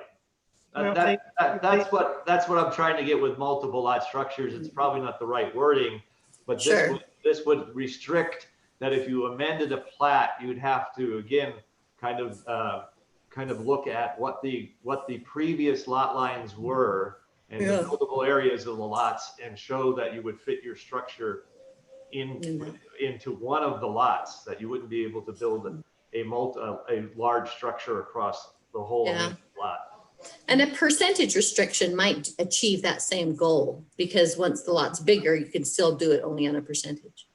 I think Other, that introduces too many restrictions on a landowner, personally. Mhm. I Thanks. think putting a percentage of lot that's buildable is much more manageable. Mhm. What are you thinking about, Ethan, and who else is on there that I can't see your face? Alan, and what do you guys think about this? I'm kind of torn whether I'm like, let people do what they want with their property, or do we, should we be more responsible in controlling what gets built? Planning, not controlling, we're planning. Planning, that's right. Well, I mean, I have experienced big lot. I had a house, I think I told you last time, right next door that filled 90% of the lot. And I thought that was not a great situation. So I think it would be good to have something that limits it, but we do with our setbacks. And I generally favor people being able to do what they want with their land. Mhm. So and I think that most of that is addressed when we approve a subdivision or anything like that, I guess. Well, the approval of the subdivision, only thing that does is approve the lot sizes, but the only Right. thing that restricts building right now are the setbacks. Right. So someone could build from setback to Buildable setback. areas if it's a sensitive land situation. Well, right, that's different if there's only certain buildable areas within the lot. That's true. I guess I'm having kind of a hard time seeing what the problem is with the size of the house. I agree with the accessory structures, and I think it's good to, if we can put some kind of control on them, like maybe Nibley's did, Nibley, the city of Nibley. But I guess I'm having a hard time seeing the problem with like the house structure, like limiting the size of people's houses. So has everybody looked at gone around and drove around the city at the list that Austin had put It's a together? good question. Yeah. Exhibit A on that list is basically an instance where they turned the accessory building into their primary residence, or included it as part of their primary residence. So it didn't really. So that didn't stop it. Yeah. No. I mean, it's not real, I don't know, it's just not aesthetically pleasing and could potentially devalue your home. If you imagine your backyard and the house next door, what's the setback on a neighborhood from house to house? Is it 10 feet? In a side yard, what's the setback on a side yard? I think it's 10 to Combined. 20 as long as it equals 30. Isn't that right? Combined 30 side setbacks. Combined, it has to be You have 30. 30 feet when you combine the two side setbacks. Yeah. So basically, like all along your entire backyard, somebody's house is say 10 feet away from your yard. I've seen homes like that where it feels pretty invasive to the home next door. I mean, one interesting thing is Alpine City does have some of the larger setbacks out of most municipalities. I mean, Really? we have wide, spacious lots. I mean, compared to other places. You go drive around other cities, you'll see what I'm talking about. Well, What are you thinking? That's generally true because we have bigger lots, right? Right. I mean, most people don't fill their lot full, but it could change as we get more dense. Right, or is properties harder to come by? I'm seeing that in our area where, since the property values have gone up, if somebody does get anything smaller than a half-acre lot built to build on, the home fills up most of the lot because they can afford the property but still want to build a pretty good home. So I don't know, Alan, what do you think? Yeah, I mean, all really good insights and good opinions. I guess mine would be somewhere between, John and Ed, which my sense is that if somebody owns a single lot and they are otherwise complying with setback requirements, look, the neighbor to one side or the other may not love it, but those are the setback requirements.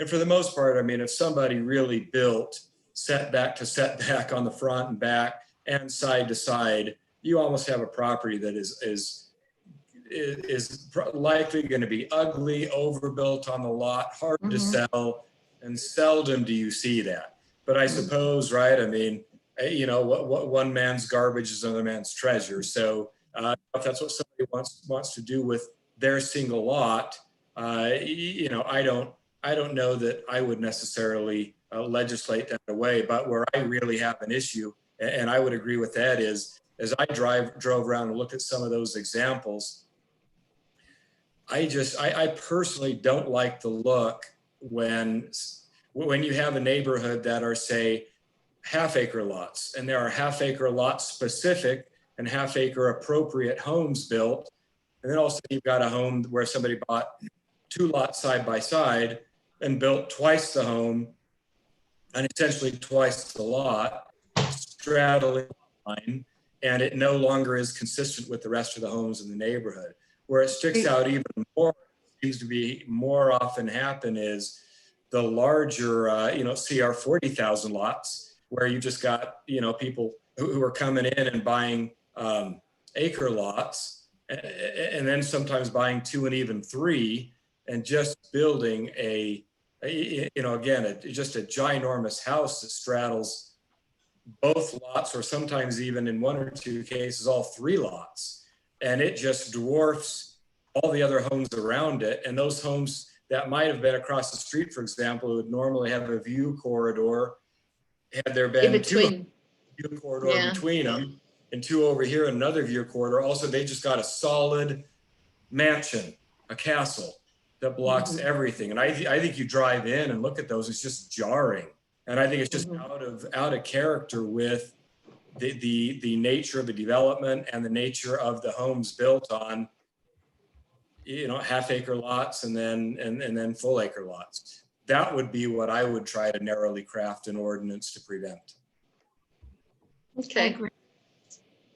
Okay, so it sounds like most of us feel like the setbacks handle individual lots, but we're more concerned about the combining of lots and then what the buildable space is on that combination. Does that sound fair? Well, yes, but I think it's okay if they build lots as long as they keep them similar to the size, their homes similar to the size of the ones in the neighborhood. And I think to Ed's point is that if they do that, the only way they keep them similar to the size of those in the neighborhood is if the buildable area is the same as would have fit on one of the lots. And that's his point, is that would keep them. Is that right, Ed? Am I summarizing what you said? Okay. Yeah, that was what I was trying to get is that if you were in a CR 40,000 area and you wanted to put 2 acres together, then if you wanted to build a primary house, you'd have to show that it would be built. You could have built it on one of the acre lots. You could move it around the 2 acres. Yeah. The buildable area, but you'd have to keep the size of the structure, consistent with the zoning. Yeah. And the one time, well, I guess, I don't know how you'd handle that if someone, purchased 2 lots and had the lot amendment and then say they didn't build and sold that to the next person. Is there any way of following up on that if the person doesn't combine the lots and build right at the same time? It would get lost in throughout over the years if we said, oh, you can only build a house X amount of square footage, and then is there when they later he adds an addition onto the home. I mean, it would be tricky to track every instance of that on a citywide. Okay. Well, that would be a future planning commission or a future planner. Yeah. Yeah, somebody will have to do it. So, and it's still, that wouldn't affect 1 acre lots, if that's the case, because if you were talking about 2 1-acre lots, that would still be able to be a gigantic house to Mhm. fit the requirements of like a 1-acre lot, Yes. right? It would only affect the smaller subdivisions. Mhm. Yeah, but I don't know. I have mixed feelings about this still. Like I look at, these little 10,000 and I could see somebody buying 2 of them and not building an enormous house, but definitely a bigger house that might fit on one. I don't know. I feel like, I mean, a lot of those houses I feel like can raise the value of the other The houses, odds around them. And so I kind of look at it, I guess, as it can be a positive, right? If it's a Mhm. nice structure and stuff, and that's kind of what Alpine is, a lot of, but Mhm. And I would say that 90% of the time that would be true.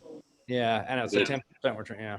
There's 10% maybe where it takes the value down, but Well, I would yeah, say if it's 90% of the time it takes the value up. an eyesore, nobody wants to buy in the neighborhood. It doesn't matter the value of your home. Right. Yeah. So that's where my mind always goes, is how can we prevent the eyesore, I guess. Mhm.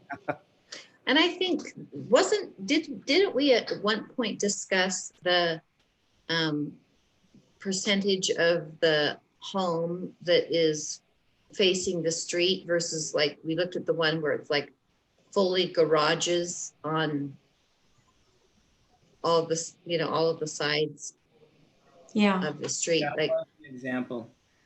yeah, So- go ahead.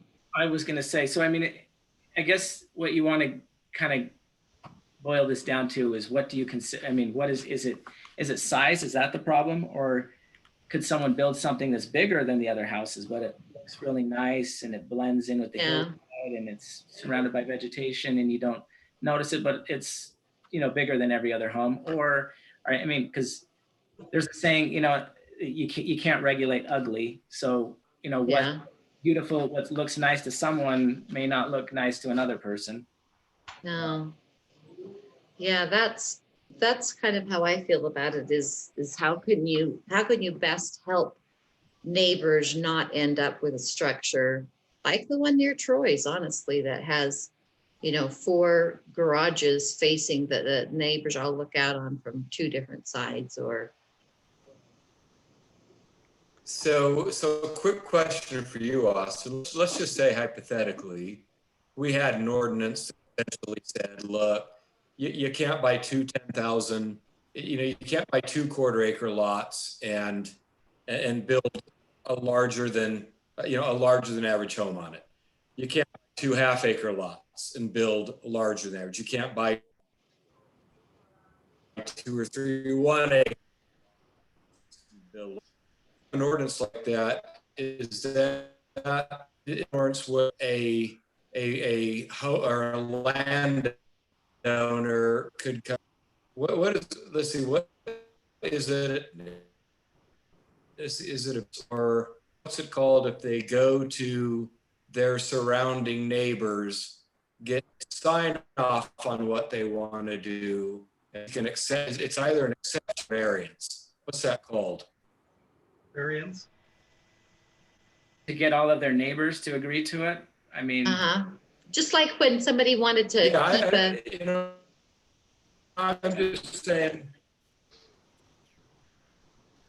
you're breaking up there. Is it Alan? Yeah, Alan, we can't hear It's you. breaking up. Alan's breaking up for me. I don't know. He's frozen on my screen. Uh-oh, yeah, he's. Now, I think he's back. Alan, are you back now? Comments there, Alan. Are my hands waving? No. They're frozen. Like a frozen blur. You're frozen. Oh, shoot.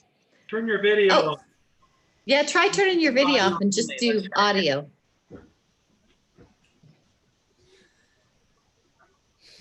You look normal now. Okay, Alan, try talking again and let's see if that fixes it. Can you hear me now?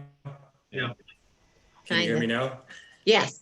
So, Okay, well, if the connection's not good, I'll just, I'll listen from here on out.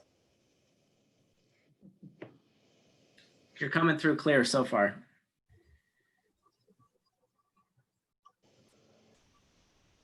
Okay, well then my only question was to you know, for example, Troy's, and I agree there may be some situations where a larger, you know, a home larger than the average in the area, maybe the neighbors are happy with it and maybe it does help increase their values. Maybe it's not a monster McMansion that everybody hates. In that situation, can that, you know, what's the process for a landowner? Do they seek a variance or an exception? What is that called? Typically, they would seek a variance.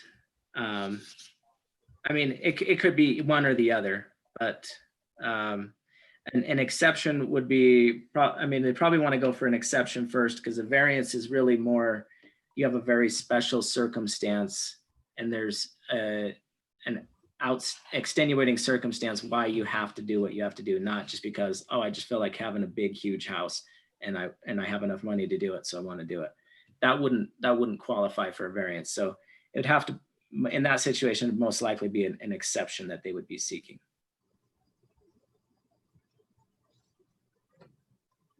All right, well, it just seems to me like we've kind of got a split in the planning commission where there's a number of us that feel like there should be some type of prophylactic measure that protects the character of a neighborhood and existing homeowners and other lot owners. And then there's others who feel like, hey, you know what, a homeowner or a landowner ought to be able to build what he wants, even if he combines lots. So it's ultimately one of those things where I suppose we come up with, you know, some language or emotion and you know, see where the chips fall.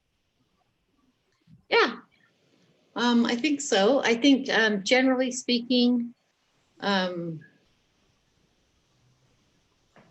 if somebody has basically, what did the mayor have in mind? Did he have in mind that we actually came back with a actual ordinance change, or did he just want to know what our opinion was and we did maybe a summary? I mean, could we write up a summary of our findings and just present that to the city council? Or are they actually looking for a motion? I think the mayor is specifically looking for a motion to I mean, obviously, you know, there's different opinions, but I think what he was getting after is he doesn't feel like, you know, there are certain homes that don't fit in. And so, you know, is there a way to address that? And if so, could you make a recommendation? Okay. Or maybe the recommendation is, you know, maybe y'all feel like property owners can do what they want, and that could be the recommendation as well. So, right. Well, it seems to me like we ought to make a motion, for example, some of the proposed language that Ed put forth, see which of those options is the closest to what we may want to accomplish. Some of us who are in favor of limiting a little bit more, and then we just either have a motion, you know, that motion is either, you know, that recommendation is either approved or denied. And at that point, it comes before the city council, and sometimes they agree with us, sometimes they don't. Yeah, I agree. So if anyone has a motion that they want to make, or if anyone would like to take a look at, if we make a motion and we get it seconded, then we discuss that motion. So we can't really do anything unless we have a motion, I guess. So what do you think, Ed? Can you That put on you? Ed's document back up? do you want to make a motion, Ed, off of what you proposed? It just says that we're going to continue discussion. That we're going to.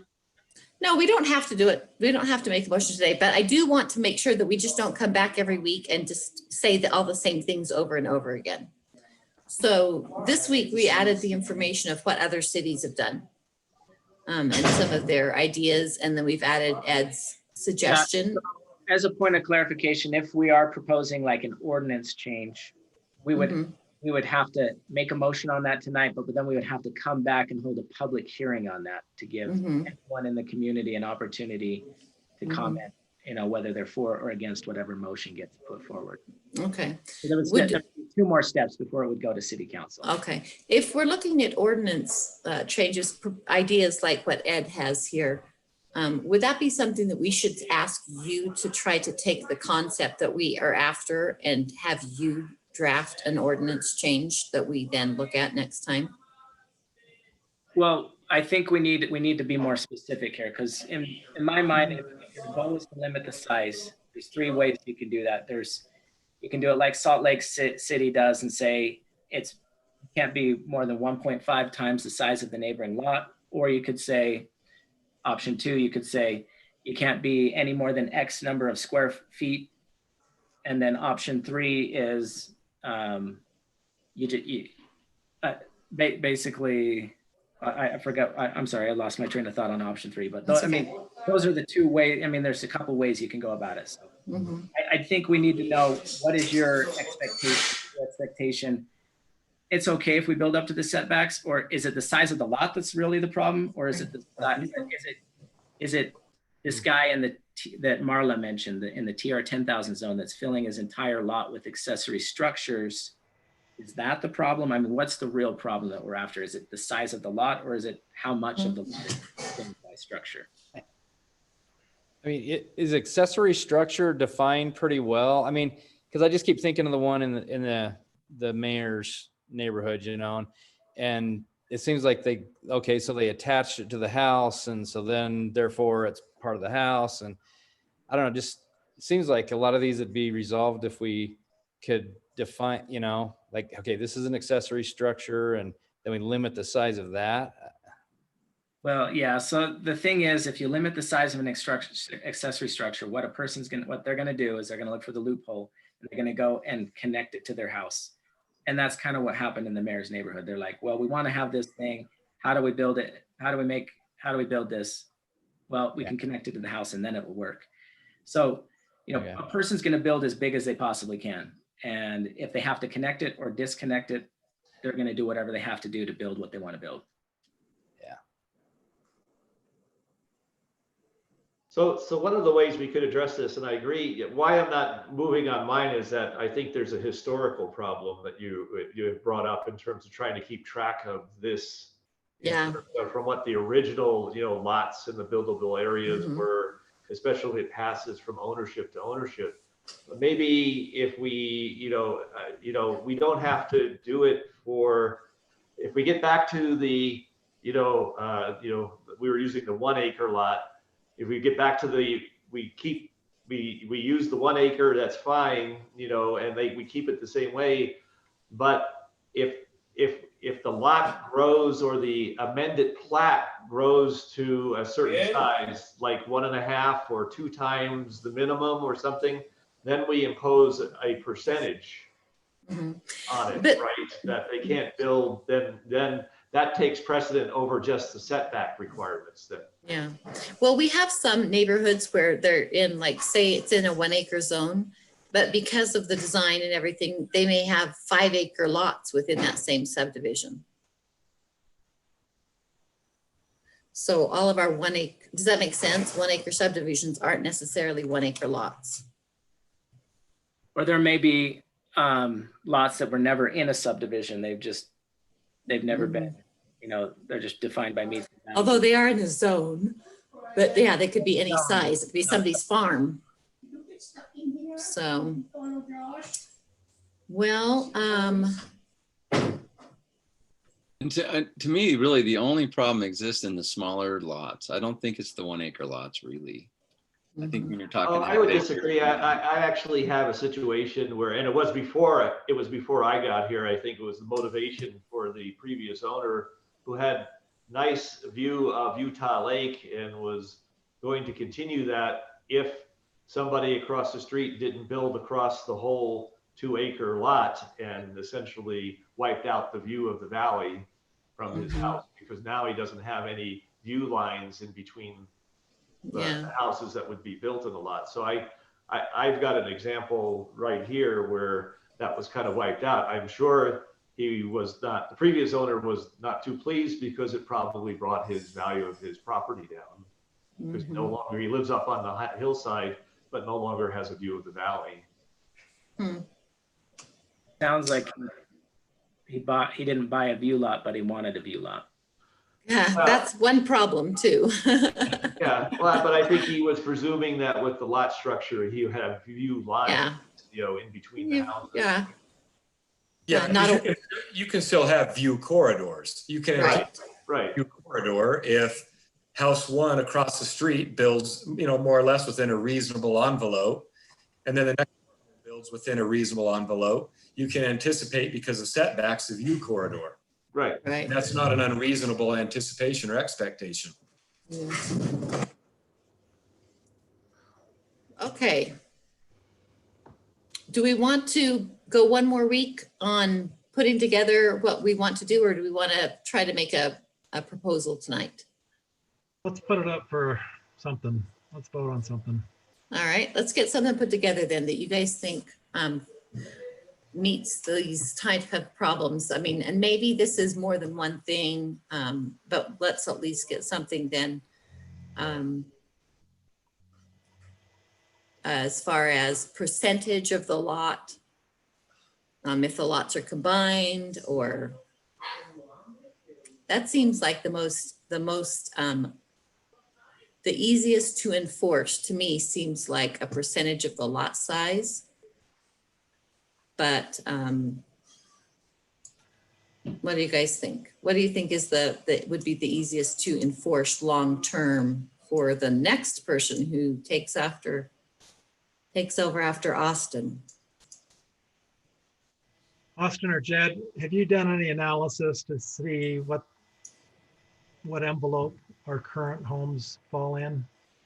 No, but I was just going to say the easiest type of an ordinance to enforce would be something like a percentage of a lot. If you tried to say the average or no greater than 50% bigger than all the other homes in the neighborhood, well, then staff's going to have to do some kind of analysis on every single one of those building permits.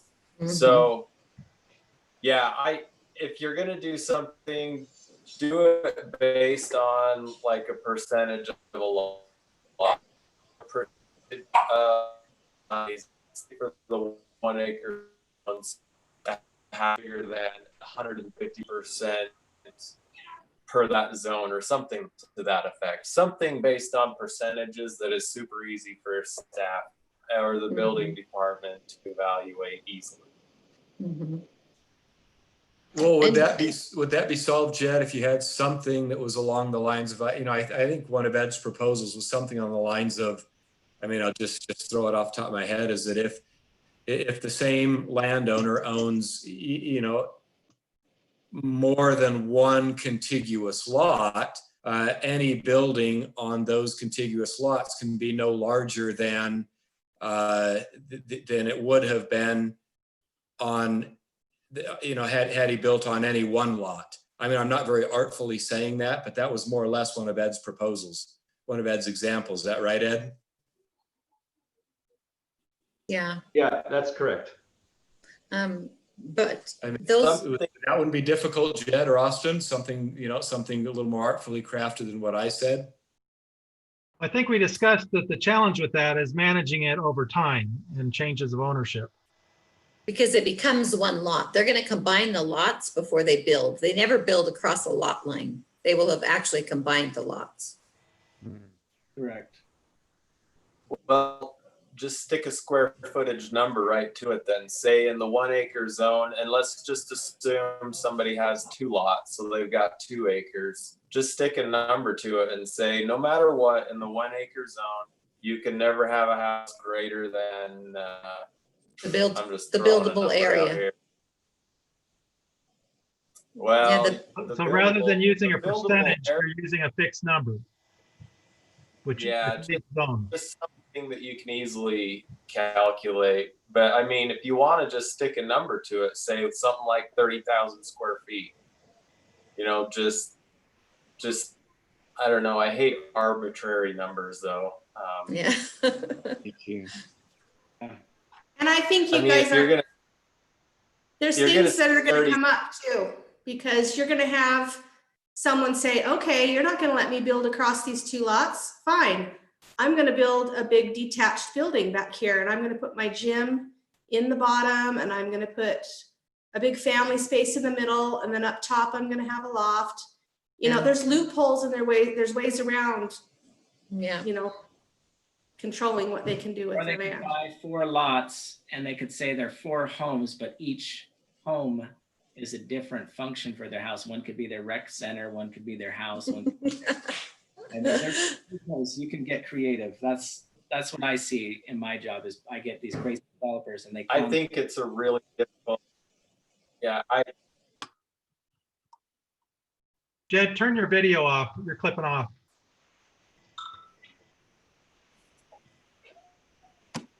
gladly. Yeah. I think it's a very difficult ordinance to come up with and then in turn manage. Enforce. Yeah. Well, I will agree. And I would say on Alpine Boulevard, we have a gentleman in town who has the means, and he bought 4 lots and put them all together. And it's across the street is all half-acre zones. In there, he put a beautiful home across a couple of lots. Then he came in and built a gorgeous detached barn. Then behind that, he has a pool house, and a greenhouse, and he's got horses roaming out front. It's absolutely gorgeous, and no one has ever said anything otherwise. Yeah. The second some big ugly thing goes in, then now, you know, all of a sudden it's an issue. Yeah. Yeah. Right. It's like you can't, like you said, you can't legislate ugly. Yeah. Or we have the one in Quail Hollow. They're building an accessory structure that has every kind of sporting facility you could ever think of, but it's all underground and the building's 30,000 square feet. It's an accessory building, but it's all underground. So no one even knows it's there. Yeah. I mean, there's Well, ways to do things. yeah. So maybe, I don't know how you guys feel, but maybe for now, this isn't something that we want to tackle. Well, it just seems like the issue is nobody knows what kind of language to come up with in a motion. Yeah. And would it actually help? And I guess I'm still a little bit mixed feeling about Yeah, I think how if we're much to running a dictate. 90% success factor is an A in my book.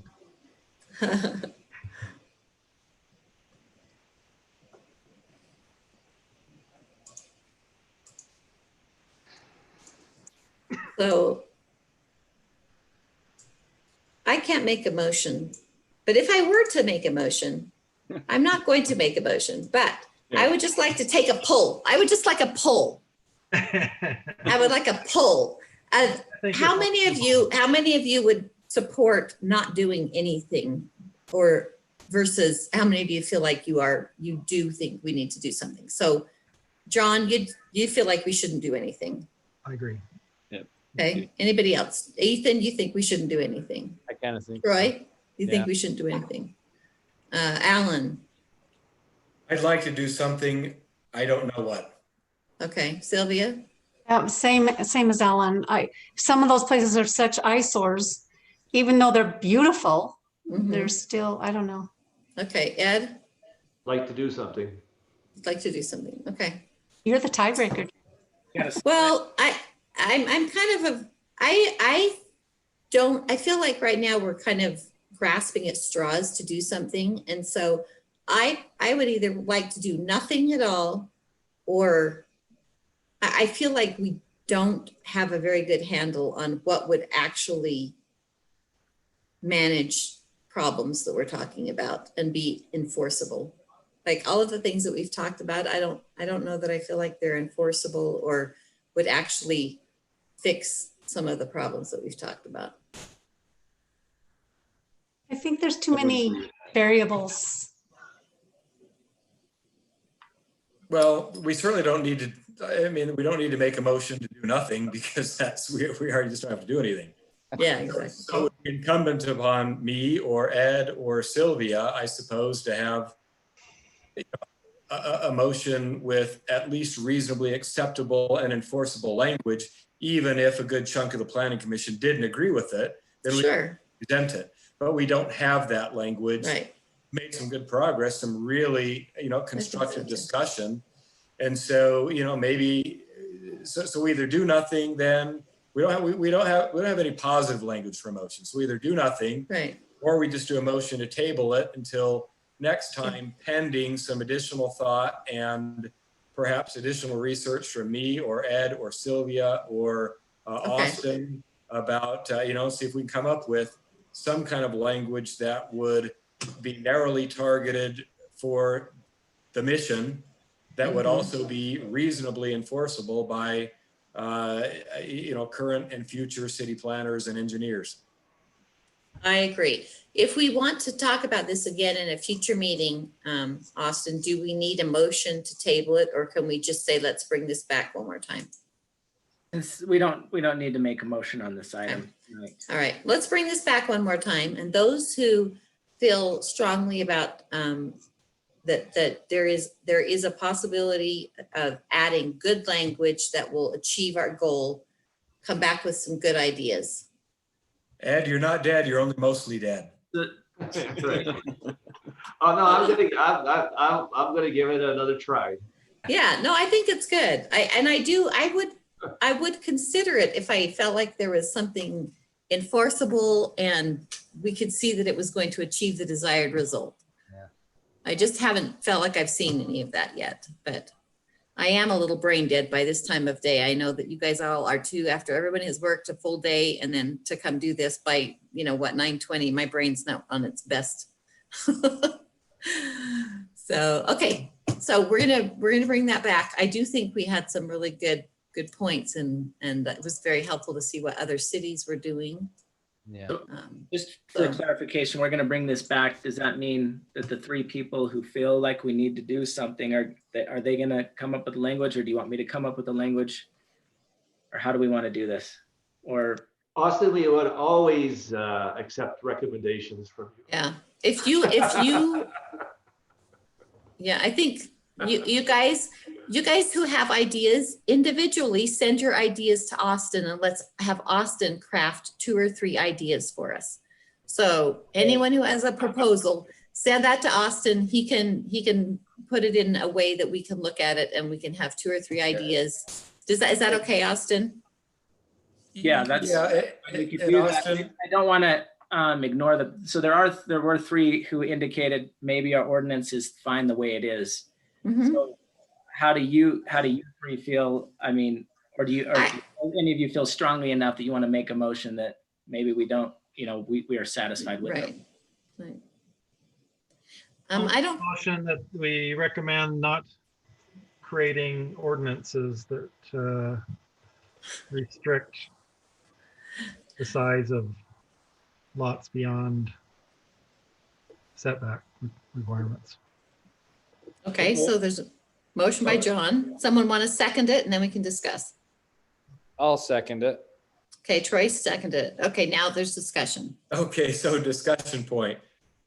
Do we actually do a motion to not legislate any potential new ordinance? You're making a recommendation to city council, so you could just say, we recommend not to do anything. We feel like our ordinance is sufficient. And it's just moving it back to the mayor and city council where they then will make a determination from Do there. what they want at that point. We're basically saying that the planning commission isn't taking a position on this. You want to? Would it come back? Not unless they sent it back. So if you want to come up with some ideas or just, further look at this, then you would not want this motion to pass. My motion would cut off discussion. If we want to keep talking about it, then vote against it. Yep, fair enough. Okay, any other discussion, clarification? What if I haven't made up my mind yet? Too bad. Time to vote. You'll have to make a decision. Yeah. I know. Okay. But we could always add it as another point later, but this is, it would have to come up at another point in time with another recommendation. So, okay, all of those, we have a motion by John that we do not add any restrictions, that we recommend that to the city council that we do not add any restrictions to building other than what the setbacks dictate. And we have a second from Troy on that. So all in favor of that motion, say aye. Aye. Aye. Hand raise here. Okay, so who said yes? Aye. Raise your hand so I can see. Ethan, John, Jane, and Troy. All those who say nay. Nay. Nay. Nay. So Ed, Sylvia, and Alan. So the motion passes. Well, we don't have to think, guys. So you don't have to think anymore. However, I should say, though, that does not exclude us from doing something like that in the future. And the mayor may feel strongly that he, we can have discussions with the mayor and at any point in time. Remember, the mayor and the city council can do ordinances also. Exactly. Right, they Yep. could do their own. Yep, that's very true. Okay, now we are at communications. It's been so long, I forgot what I was going to say in communications, but go ahead. Anybody have anything in communications they want to talk about? Yeah, I got a quick thing, Jane, and this just has Yeah. you and I emailing back and forth. Yeah, Just that, and I guess just my own experience kind of getting thrust into planning commission was, and it could have been me not aggressively or actively asking, but there wasn't a whole lot of training, not much material given. You're just kind of thrown into it, and you sit there, for a few meetings really quietly and try to figure out what the hell's going on. yeah, Recently, Jessica Smewen forwarded to Jane or Austin, somebody who forwarded them out, some fairly short videos from the state of Utah property law ombudsman that were very informative. I watched those several times and just put together a short kind of, just 3-page training instruction based on that. It's certainly just a starting place. And so, I guess, Jane, my communication would just be, we can circulate that for, it's just a draft. We can circulate it for comment and ultimately just have that as a starting point on basically, look, this is planning commission. Here's what they do. There are legislative, administrative, and quasi-judicial functions. Here's what each of those things mean. Here's what we do. Here's what we should be doing. Here's how we do it. Here's how we interact with the public.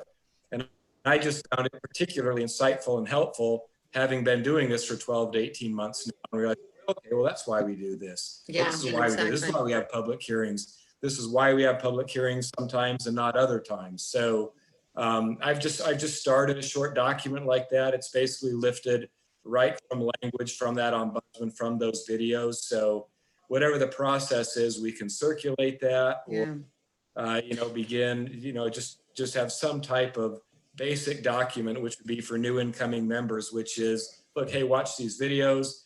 Here's a short training document. This will help get your feet wet as you come into planning commission and understand the process and procedures and what your obligations are. Yeah, it was fantastic. And I really appreciated you doing that. I wanted to see if we need to show that to the city attorney or the mayor or anyone, Austin, to be able to use something as training material for new planning commission members, because it's a very valid point that there is little to no training, and the same with when you become the chair. Yeah, I think it's a great idea. I think, it would be great if everyone in the planning commission, you've all been on the planning commission now for at least a few meetings, some of you, and some of you longer. You know what, hey, this would have been, I wish I would have known this. I wish I would have known that. So Yeah. I think there's a great opportunity to look at what Alan has drafted, maybe add in your 2 cents here and there. And then we take it to the city attorney. Okay. I think it would be super beneficial. We Okay, honestly great. don't have anything like that. It would be great to just have some kind of Yeah. document that you guys draft, and you could leave a legacy to future planning commission members. Here's Exactly. this Well, document. I think that's what we're all feeling like is, hey, we can take the experience we had, even the experience we had, with the different subdivision proposals that we've gone through over the last month or two, and say, let's make sure that what happened to us doesn't happen to other people. What did we learn from that experience, and what can we use to better prepare ourselves? One of the things, Austin, that we were discussing in my mind, and as I've read through that, is making sure that it's really clearly presented to us if something is a administrative or a legislative or a quasi, so that we kind of have a feel if we're not sure. And that can even take place by me specifying it, or you specify it at the beginning, or as we go over the agenda together each week, Austin, so that, it's clear as to what types of things we're doing. So, anything that you think you've learned, let's comment, document, and see if we can't help. One of the questions I asked David Church, I sent an email to him, which I never got a response to, was I understand he wrote in his response, or when the city council was preparing to review the Summit Point plat amendment, their leeway in being able to look at it because of it being an amendment versus a new subdivision proposal. And I had a question to him, which I've not gotten an answer, is does the planning commission have that same leeway? Right. Are some of those things, are they legislative for us? Right. Or are yeah. they? And I've not got a response to them or not. Could we have, maybe we wouldn't have, but could we have rejected it based on the same rationale that the city council did? Yeah. Right? So, and I think that's, we tried to take a more administrative, did it fit into the box or not, kind of viewpoint, right? Planning commission scope is much more limited than the city council's. Your job is mostly, does it meet ordinance? If so, vote, then recommend yes. That's kind of your job. But council has further discretion from there. Yeah, but there are still cases when it's not when it is legislative. That's correct. Yeah, and Austin, let me just actually push back on that a little bit. Just again, having watched those 3 videos and listen to that ombudsman, he makes it very clear that actually the majority of what a planning commission does is legislative in nature. We are creating and recommending the master plan and amendments to the master plan. We are creating and recommending to the city council ordinances and amendments, and always keeping up with ever-changing state laws. Those are legislative functions. So while we are not an elected commission, we are not elected officials, we do create that language and recommend adoption to the city council, who, as elected and accountable officials, they ultimately make the final decision. But that process of essentially what this ombudsman said is, for the most part, those are the 2 functions that a planning commission should be engaging in, which are legislative functions. And he said, finally, you can do administrative functions. And he said, that's delegated by the city council, either to staff or to a planning commission. And so it just indicated that in your locale, it may just depend on what the ultimate legislative body, the city council, delegates to a planning commission. So we do seem to do a lot of, there are a lot of administrative things done by city staff, building permits, things like that. But sometimes when it comes down to conditional uses or other things, those do come before us. Those are administrative in nature, and administrative as opposed to legislative. So anyway, I just listening to him, I learned a lot, and you'll see the content of what I put together. Thanks, Alan. So Alan, will you great. send that out? Will you send that out to everyone?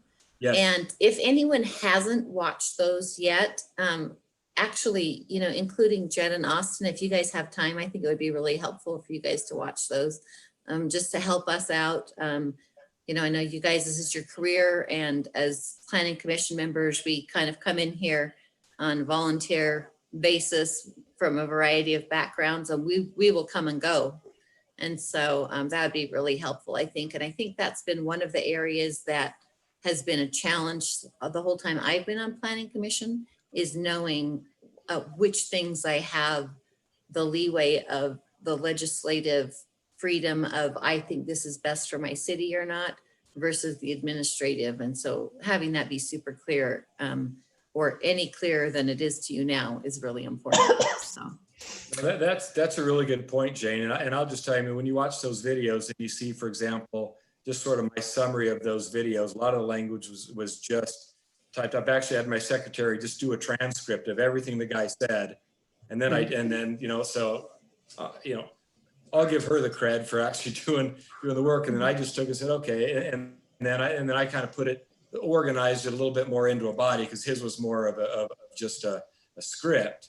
But, I think and I won't belabor the point because I know it's getting late, but I think, myself personally, what sometimes we've gotten too into as a body is trying to establish policy.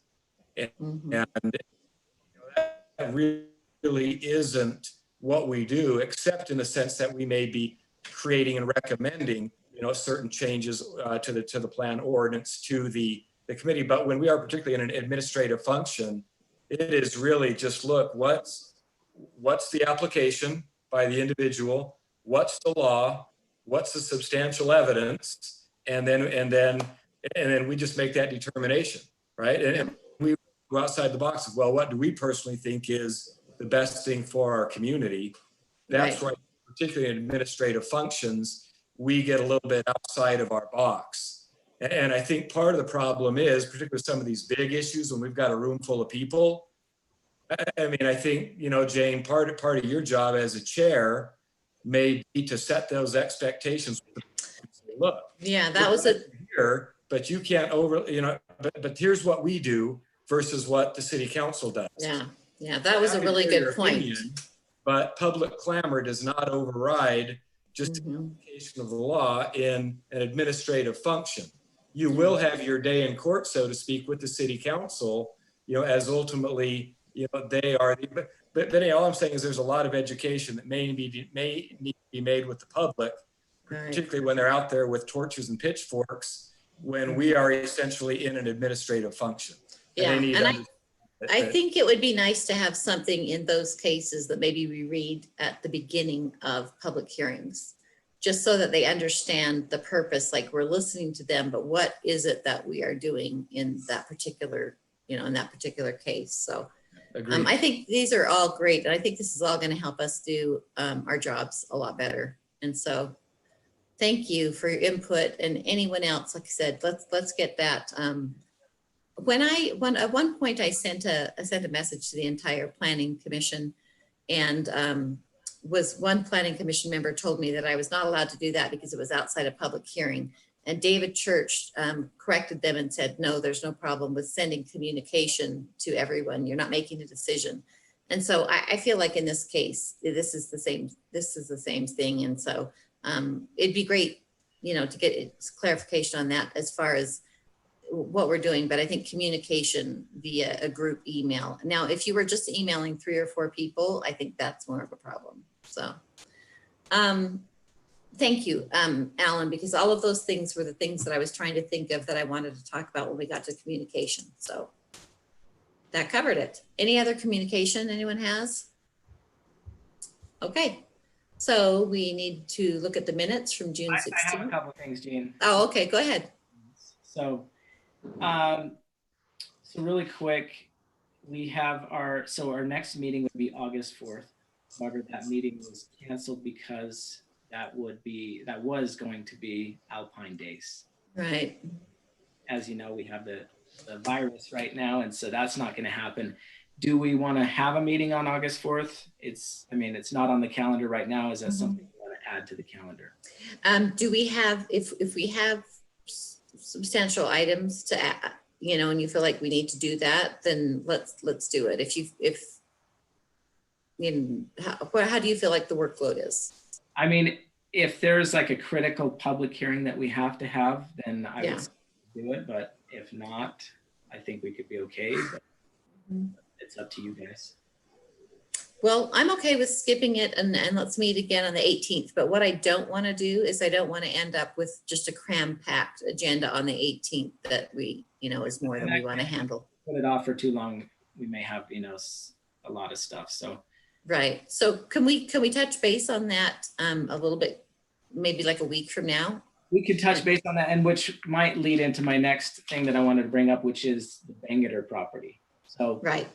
The Bangeter property, I feel like, and Jane has mentioned this in emails, that maybe we need to have a field trip. Maybe the city council would be a good idea if the city council could be there, the planning commission could be there. We could all be in our masks 6 feet apart, but we're on site. We're seeing this in person and kind of getting a feel for it. So maybe like an outside of a regular, or even before a regular scheduled meeting, we could. Yeah. And maybe that, I don't know. Maybe that's something we could, if we decided to do a meeting on August 4th, maybe it could just be. That's true. Yeah, I like that idea. Because it does have to be part of a public meeting and notice. How would you guys feel about it if we did the meeting on August 4th and it was just a tour of those areas that we're considering for changing the zone to a commercial zone, from residential to commercial, which would be the Bangeter property, the Burgess property, and then the person next to the Burgess property. I can't remember his name, that came to our last meeting. I'm gonna just kind of walk around and see, what their vision for that was and what it actually looks like. And Bangeter. Thank you. Are you guys interested in doing that on the 4th, or would you rather? It makes for a long meeting if we tack that on. It does have to be part of a public meeting because we're meeting together as a quorum. I think so that's you like that idea? I'm fine with the 4th. Okay. All right. Anybody else want to speak up? Okay. Why don't we do that? Let's see. Would you talk to the mayor and see if we could invite the city council to join us and set that up as a planning commission? Let's look into it, because I need to, I'll verify with the city council and then also with the property owners. To right. see if we can come that day. Yeah. So let me check those, check into it and see if it's a possibility. Okay. And if that's the only thing that we do, well, I guess you and Jed need to go home. Never mind. I was going to say that it's so freaking hot that maybe we should meet at 7:30, but I forget that you guys need to drive home if you come to that. So anyway, whatever you decide, just let us know. Okay. I'll touch base with you and then we'll let everyone know. Any other communication? And then finally, just thank you, Alan, for putting that together. So just a kind of a heads up, we were planning. I really wanted to do training, especially since we have so many new faces. The coronavirus hit, and then then we had the Summit Point thing, and then one thing after another, and we just haven't been able to do training. And ideally, training is best in person. It would be great to have like an ombudsman come and train you guys in person, but that's just not a reality in the world we're in right now. So thank you for putting that together. I think that's going to be super beneficial. You're welcome. Yeah. Hey, I've got one thing also. We've mentioned Summit Point a couple times tonight. Just as an FYI, the developer has talked to the city. They're actually pushing forward to try to build the 4-lot version that was approved, 2-3 years ago now. I don't know what their play is, but right now they are planning on building the 4-lot version. Interesting. Okay. So, and that's what's approved by the city and it's recorded in the county. So, yeah, they still have with fire access. They still have their appeals opened. to appeal the city council and staff decisions of turning down their application, but I don't know how that's going to play out in the grand scheme of things. But I did want to let you guys know, because as soon as the first piece of equipment shows up there on Lakeview Drive, you are all probably going to be called and emailed Yeah. and yeah. So anyways, You will be contacted. Yep.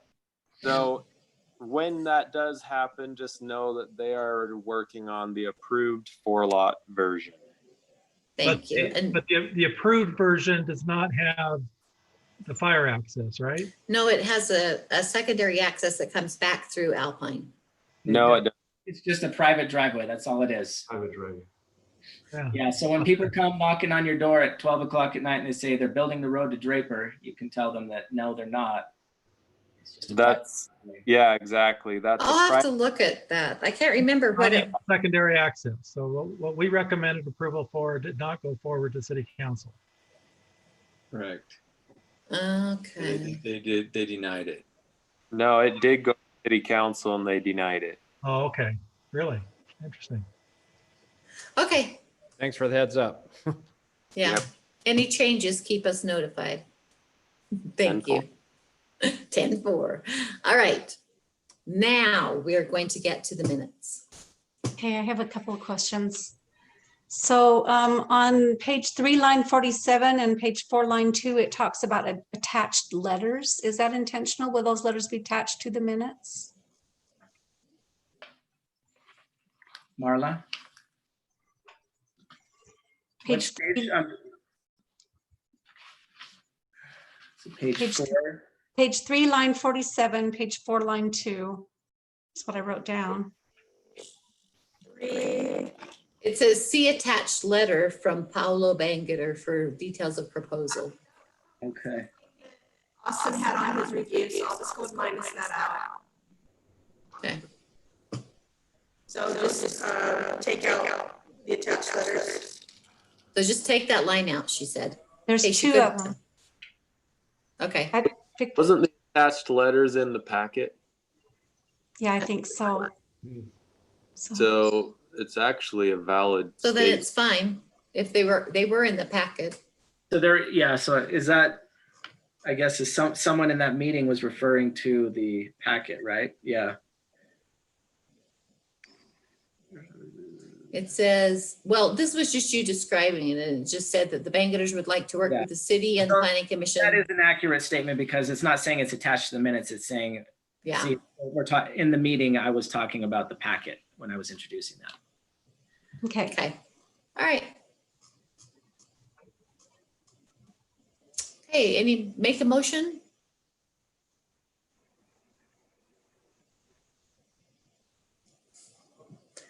Would someone like to try their hand at making a motion to approve the minutes?